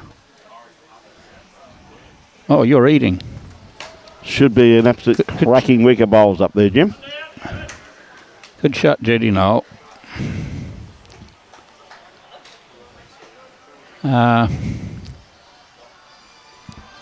Two extra teams in, mate, so it should be an absolutely outstanding week of bowls. So you're live streaming. Tell me all about it. Well, I only know that who's in our corporate box. is that right? Well, I'm going to tell you I'll be up there Tuesday afternoon, Yeah. so count me in. Got enough seats? I'll have to bring my own seat. I won't even touch that. Matty Tonks. Good to see Johnny C looking good on live stream. Matty Tonks is one of our star players. Great bloke too. G'day, Matty. How are you, mate? Great catching up with you up at Bargara a couple of weeks ago, my friend. He-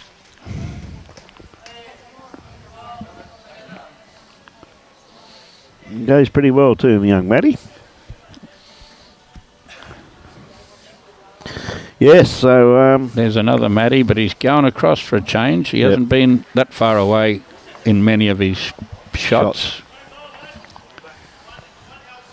Yeah, back to when 12 o'clock tomorrow, Robbie be on air. live streaming from Live noon. streaming from noon tomorrow through till tomorrow night. The last game's 6 o'clock, isn't it, Robbie? Yep, 6 o'clock I think tomorrow night. Tomorrow night, so should be an absolute cracking week. And then In out of the cold. and Robbie will be 5 games a day after that till 4 o'clock in the afternoon, I think, when Foxtel and KO take over. Oh, okay. So you do the day shift, we'd call it. Yes, we do the day shift. I won't be there. Val will be doing the commentary and whoever else he gets. And I got meetings most of the week with Bowls Australia and various. Who'd you say was doing it? Val. Val. He'll be doing the commentary. I'll be. I've got meetings. Val. Val. VAL. Val Feblo, the commentator with Bowls Australia. Oh, okay. Gotcha. I said I'm tied up most of the week with meetings with Bowls Australia, so a lot of things to do. So, see, good-looking bowl here from Cohen. I think he's just going to wide, miss it. But he might get it off that. Like He did, that. like that. You wouldn't say that the joy has been equal on the last couple of ends? No. No, I must admit, yes, you're 100% correct there, Jimmy, and you know how much I hate it when you're right. This is pretty handy. John If seems Barney gets out of the road, we'll see what happens with it. It's 2'6" over. yeah, perfect line on that one, mate. G'day, Junior. How are you, mate? Hard at work, I'd say. Junior. Sunday. Sunday. I guess he gets Sundays off for bad behaviour. Oh, does he?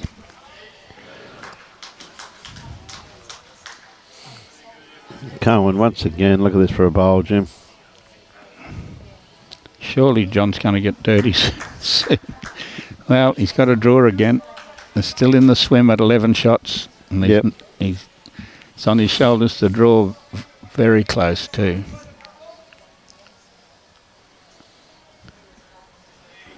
Got a good line. Comes down to his weight. Get out of the road, Barney. Something like this. Something like... He's 2 good attempts there. 2.5. Yep.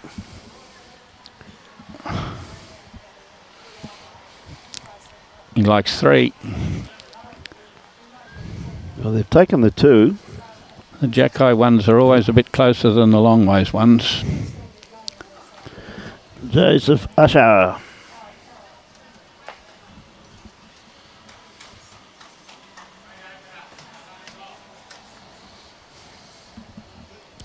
Tell you what, Bard, she's playing absolutely brilliantly, mate.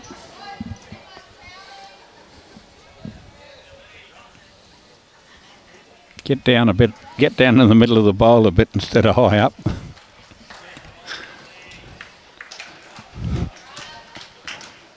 In by a minute. And the 4th one. In by maybe not.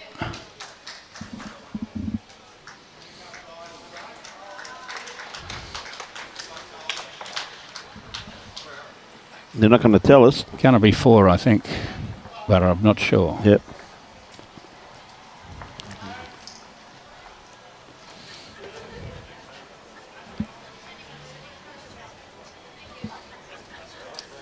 I guess Billy will be collecting those scores. Yes, mate. One of the rinks has finished in the Broadbeach Hamilton game.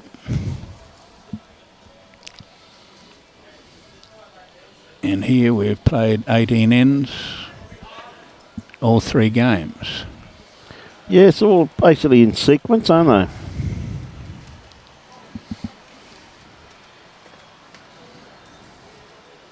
And Cohen scored the last about 10 shots in this game, of which there hasn't been too much joy happened for BARGARA side. You got that right, mate. Now, Heather, just a bit wide with this one. Starting to work its way back in now, though. You need a bit of joy go your way when the opposition's playing as well as the ALGESTER side is. Yeah, 100%, mate. But look at, I mean, when you really look at it, though, I mean, I know, as you said, Cohen scored the last 10 shots, but he's in front 22-15. But, you know, ALGESTER next door with the Gilberts only 6 in front. And, of course, 1 shot in front over in Glenn Pitt's Muncher game. So good shot, Sandra. Really, it's not too bad around the paddock with a few ends to play. Well, it'll be the first time ALGESTER's beat BARGARA in the 3 years. Yes. Had a tie. This continues, will be 1-1. 1-1 and a tie. And of course, ALGESTER are one of the power clubs of the southeast corner. It's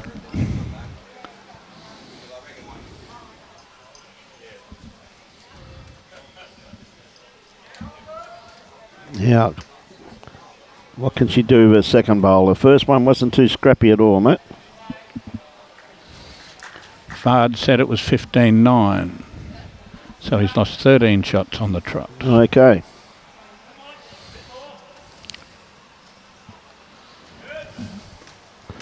Two good bowls there from Sandra Burgess. What time are the finals on? As soon as I can get back on the green. It says here the gold medal match is at 12:45, so it says. We're hoping to get that. Yep. Yep, they got a bit of time for him to have lunch, mate, so. We'll see how we finish all these other games and get lunch done.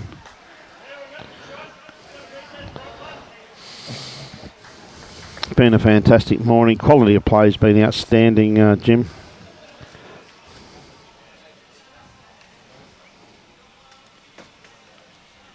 Judy's coming into the right angle here. She get inside it or round it? Around it. Unlucky. Yeah. Great home, I just heard Johnny say. Would have been twice as close as that without the tickle.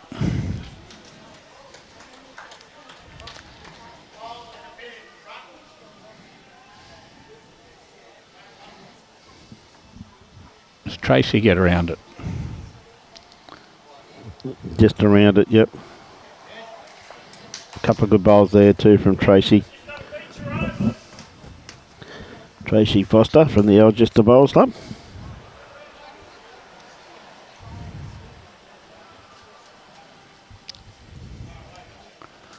I think John's played Cohen every time. Every time there's a game where we play Cunningham in the district sides, John draws Cohen. Is that right? And every time we played in the eights, 3 times he's drawn Cohen. It was Cohen and Pitsy in the pairs. Yep. First time. Pretty handy combination there too, in actual fact, Jim. Yes. Big game between those two and Darren and John. Yep. Memorable game.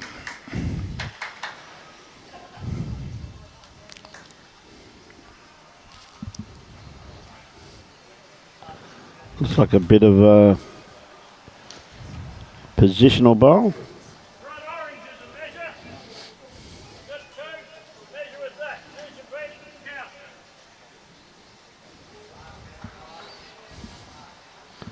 Very distinct call there from Johnny C.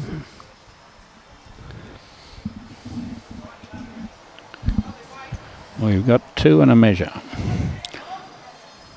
As soon as you get past that orange one, you count. Like that. What a great bowl. Nope. Oh, gee whiz. It just fell out. Might play a different shot here. Yep. Once you're inside that on the backhand, you've got to get the jack or a bowl.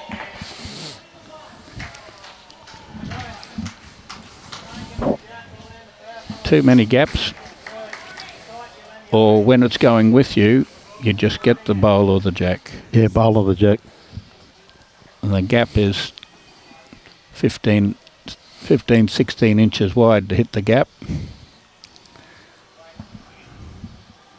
Or get a split and run up and get the shot. Yeah, what a bowl. Yep. When it's happening, it's happening. Well, that's the bottom line. When you're chasing shots, you always seem to get half an inch away from playing the perfect bowl, don't you, Jim? You know what I mean? So when it's happening for you, it's happening for you. Well, 16 all over there in Glenn Pitts and Muncher match, mate. Playing the last end. Playing the last end, so we're going to have a winner over there. Great fight back there by Muncher once again too. Fantastic effort.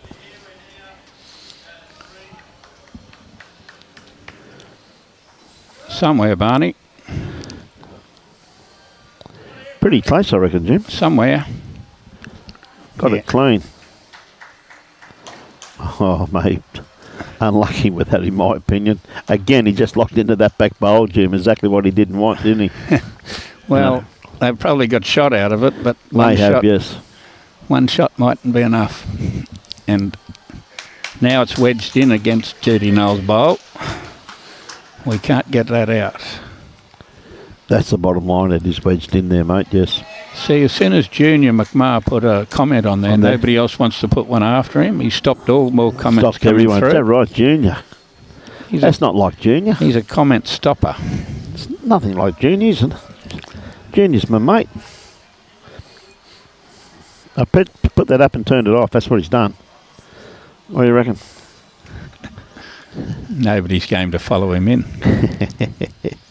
Anya Junior, love your work, son.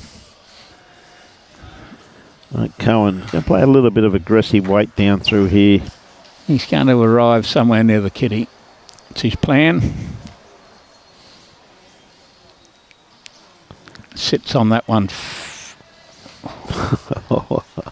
He hit what he wanted to hit, but just hit it in the wrong place, didn't he? Let's suggest we didn't want that one wedged in, and we just showed us why we didn't want it wedged in. Yeah. We have 23, the difference in the Broadbeach game now, so they're heading to the grand final. Very close between Edge Hill and Cunnamulla, though. 57 ends. Edge Hill 56, Cunnamulla 48. And they're one match each and one the difference in the third game. Third game. Pretty close, mate, isn't it? Fantastic bowls being played all over the park.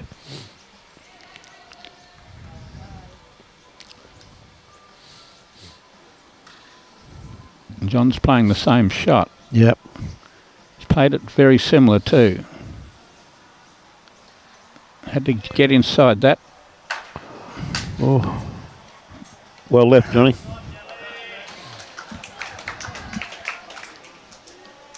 He's starting to get sore shoulders the way he's shrugging them. If he got inside that, he was on that bowl. Whether or not we can get it out or wedge it in there again.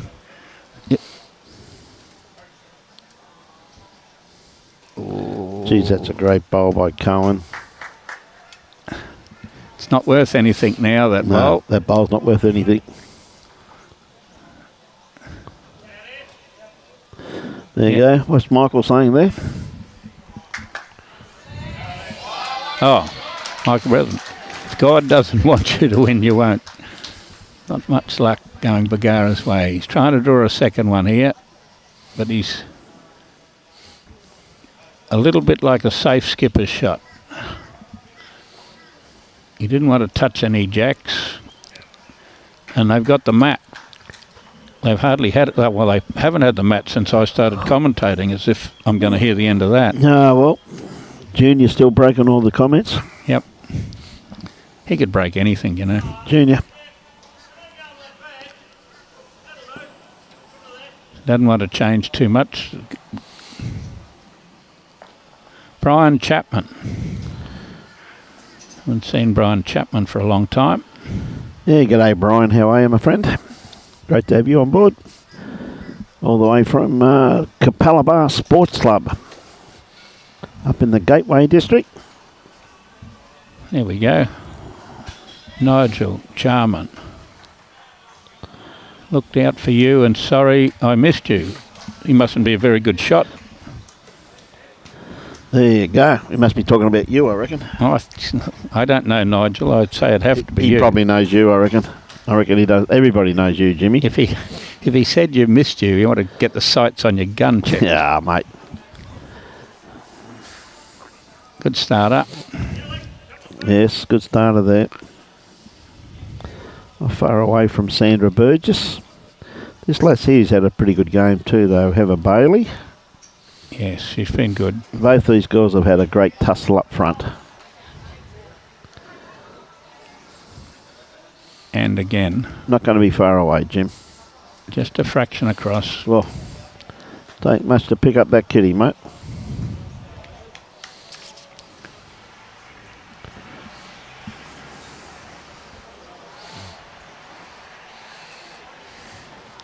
Now Sandra with her second bowl. She's got shot with the front one. She's got a good grass line on this one. Yep, good bowl. Two good bowls. The trouble is the way the opposition's playing. Yep. I don't think they'll be on the scoreboard because one of them's going to touch that kitty around the corner. Yep. It's not going to be this one, though. He might just draw this one. He's going to draw it cold instead. Like that. Yep, that's a good bowl there from Heather.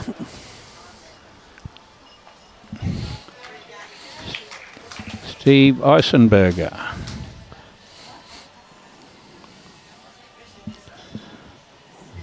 Just going to sneak around the back with this one. Not unhappy where that finished. Yep. Steve Eisenberger, yep.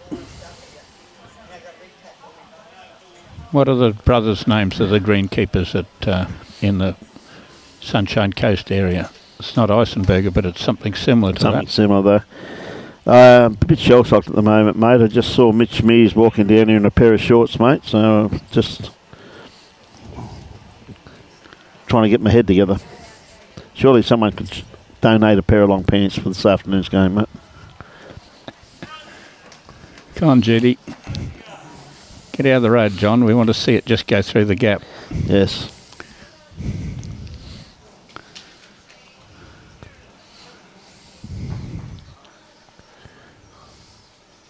Looks like they're coming off the field in one of the games. Yeah, Tracy not far away with this one. Not far away at all. What a great bowl there from Tracy. Well played. This is Barney's cup of tea to run into that bowl. Yep. Touch the kitty round the corner. We want to follow it, that's all. He wants to stick with it. He plays this shot very well. She's not far away, mate. He's not far away. More like just a draw shot, but I thought he'd play it a little bit quicker. Yep. Played it pretty well. Don't want that to fall down. You want to sit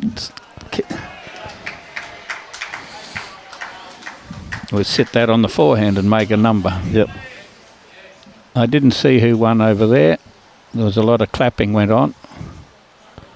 Well, one thing I will tell you, that Pam Rowe is smiling.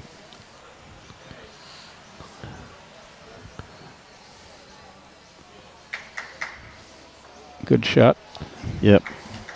Made it a lot harder. Well, it brings it back to the same shot he played here. Yep. Bunch is going up to do the board.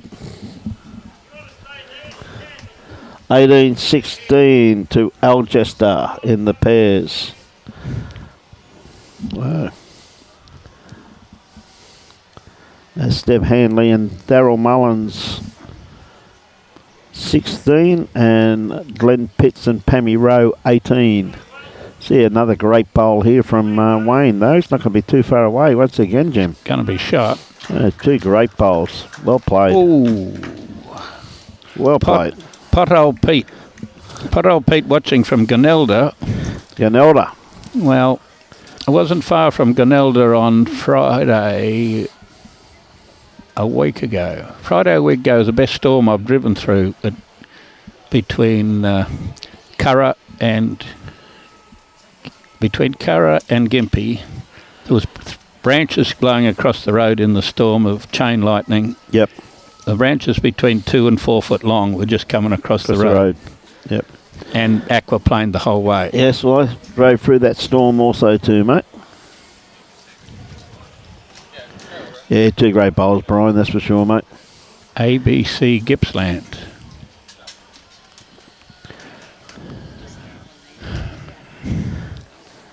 G'day. Righto, John.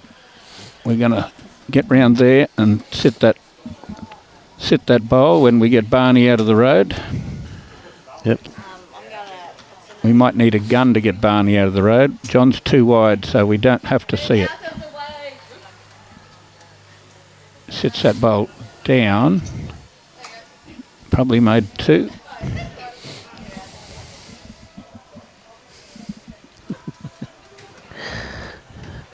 Glenn Pitts walking past, a little bit tired, looks like things are a bit worn out.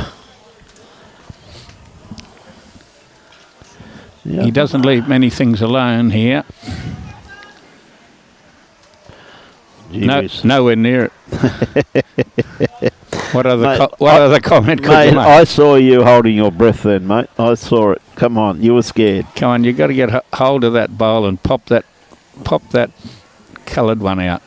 Oh, you don't get back from there. Not going to get back. You might draw it.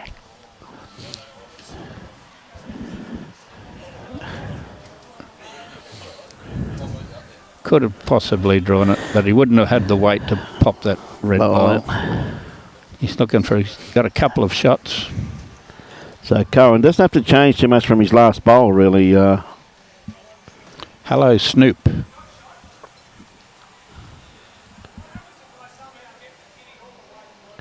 Gee whiz, that's a great attempt.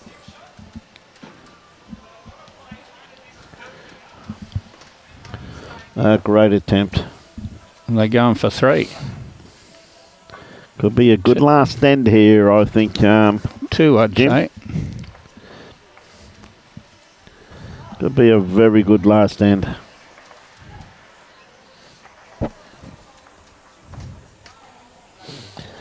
See Rita over there from Serena and a couple of her friends.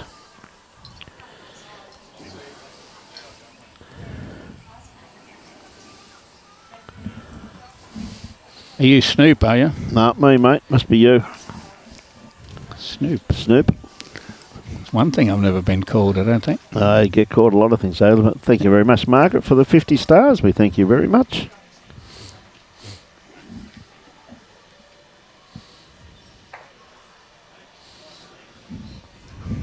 Okay. Not a bad starter here once again. It's a bit high.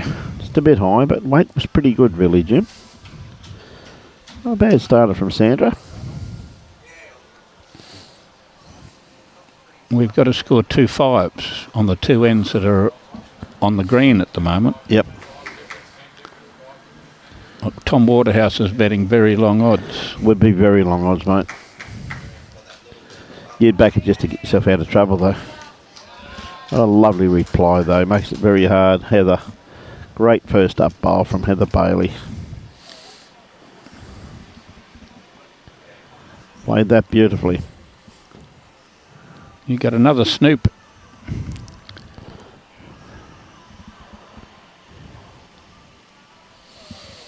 Tell you what, not badly down once again. Just going to cut. Yeah, good attempt though. Robbie Waterhouse bet 300 to 1 about the Melbourne Cup winner. Is that right? Peter Blackburn. Your turn to play next week, Jim, is that right? Is that play up or play, Blackie? Pistol. Pistol. How are you, mate? Gets inside that. Doesn't get inside that. One of our many co-commentators next week, mate. Pistol Pete. Well, we'll be warming up for a bit of a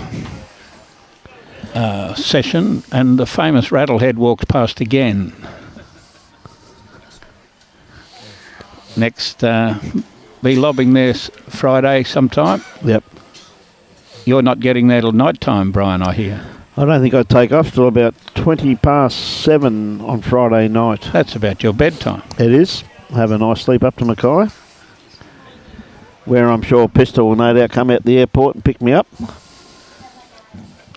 I've got to arrange someone. I'll get there at noon. Is that right? I'll get there at noon, so... Yep.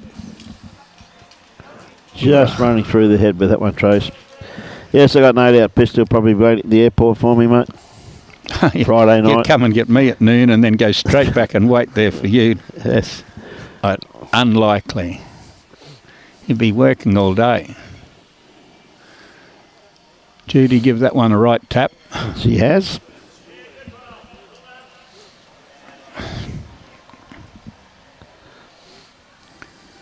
Four and 2. We couldn't call too many of those blowouts. We've got to save something for the... What a bowl here from game. Tracy. Oh, yes. She hadn't missed many. That's a great bowl from Tracy, mate. Gee, she played that well. Well, better to be dead than red. Better to be dead. Is that my meal? Oh. Barney's on track. Was on track. Found the gap, mate. Lovely weight. Yeah.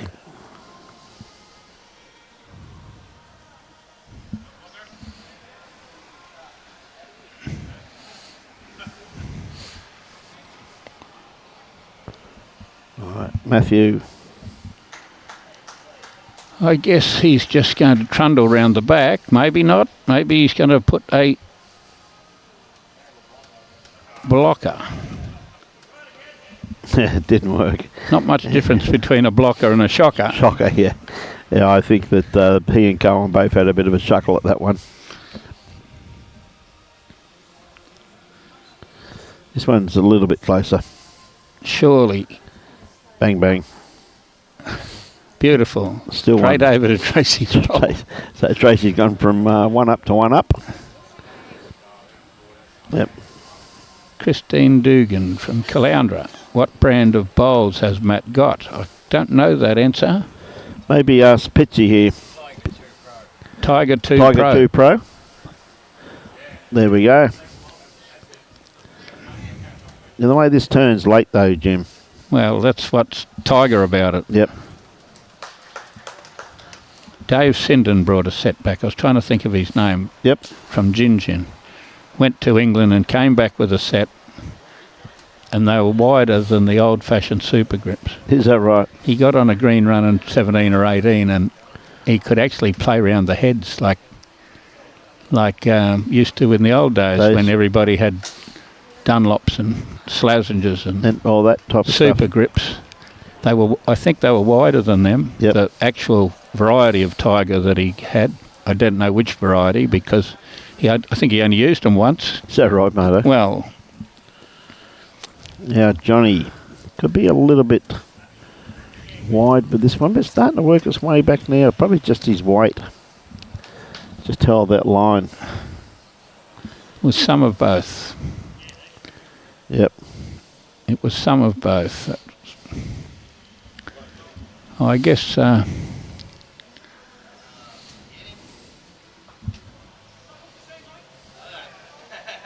Billy Cornell's is working overtime doing scores. Doing a great job, young Willie. But as you have been too. We've only got one other on the green. Don't know whether he's round that. He wouldn't have been up. He's now classified that as a blocker. Mathew, you see the hands go in the air. So that worked. It was a blocker.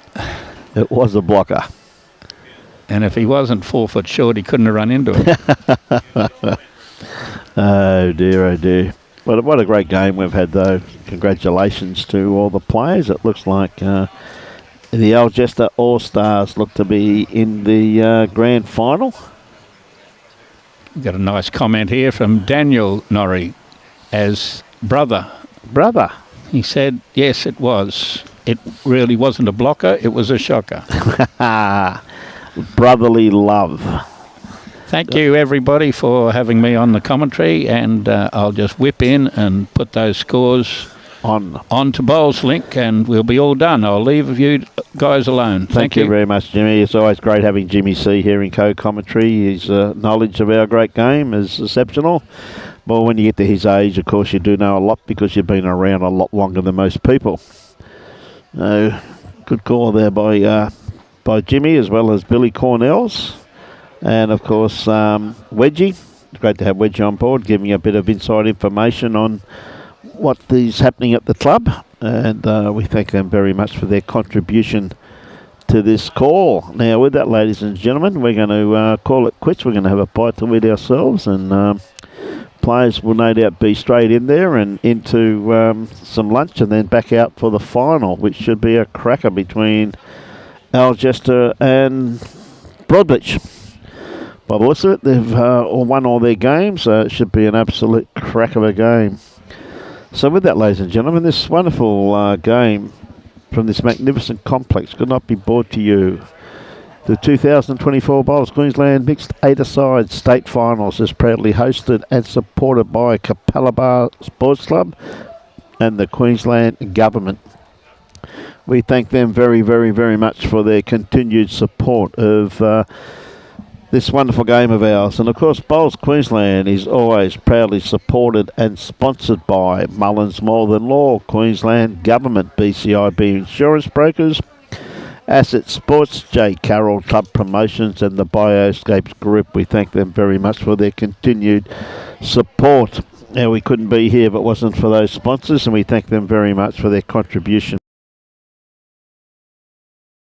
Leader is going to set up for the next game. He's got scoreboards to do and all types of stuff, so we hope you enjoyed that game and be back on board. I think it's the official starting time, Robbie, is 12:45 if I remember correctly. Yeah, probably still be about that because the players, I said, there's is there any more rinks? There's still a rink over there playing too, Robbie, so they've got 2 ends to play over there, so I think that's going to be the starting time by the looks of things, ladies and gentlemen. But on behalf of all of the co-commentators we've had, and Robbie, we thank you very much. Back on air for the final. Should be an absolute cracker. Enjoy your bowls and support your club.